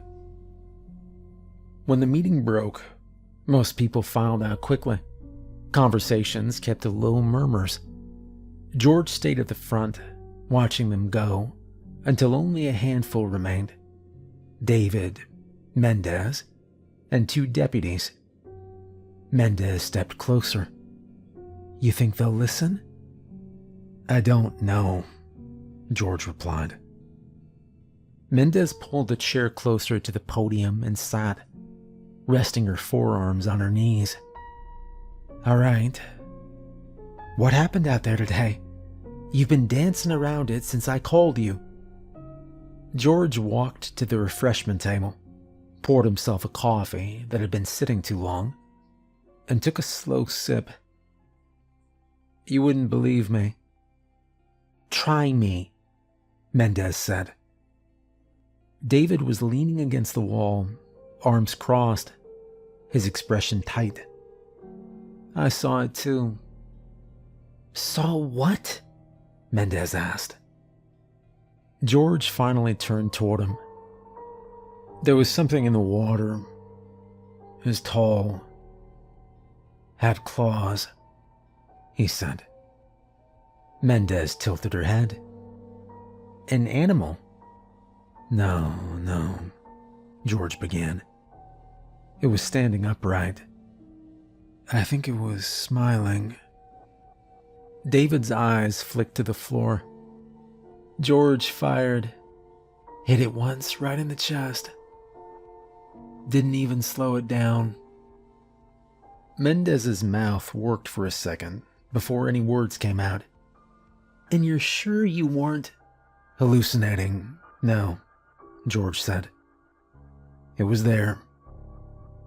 And it was real." Nobody spoke for a long moment.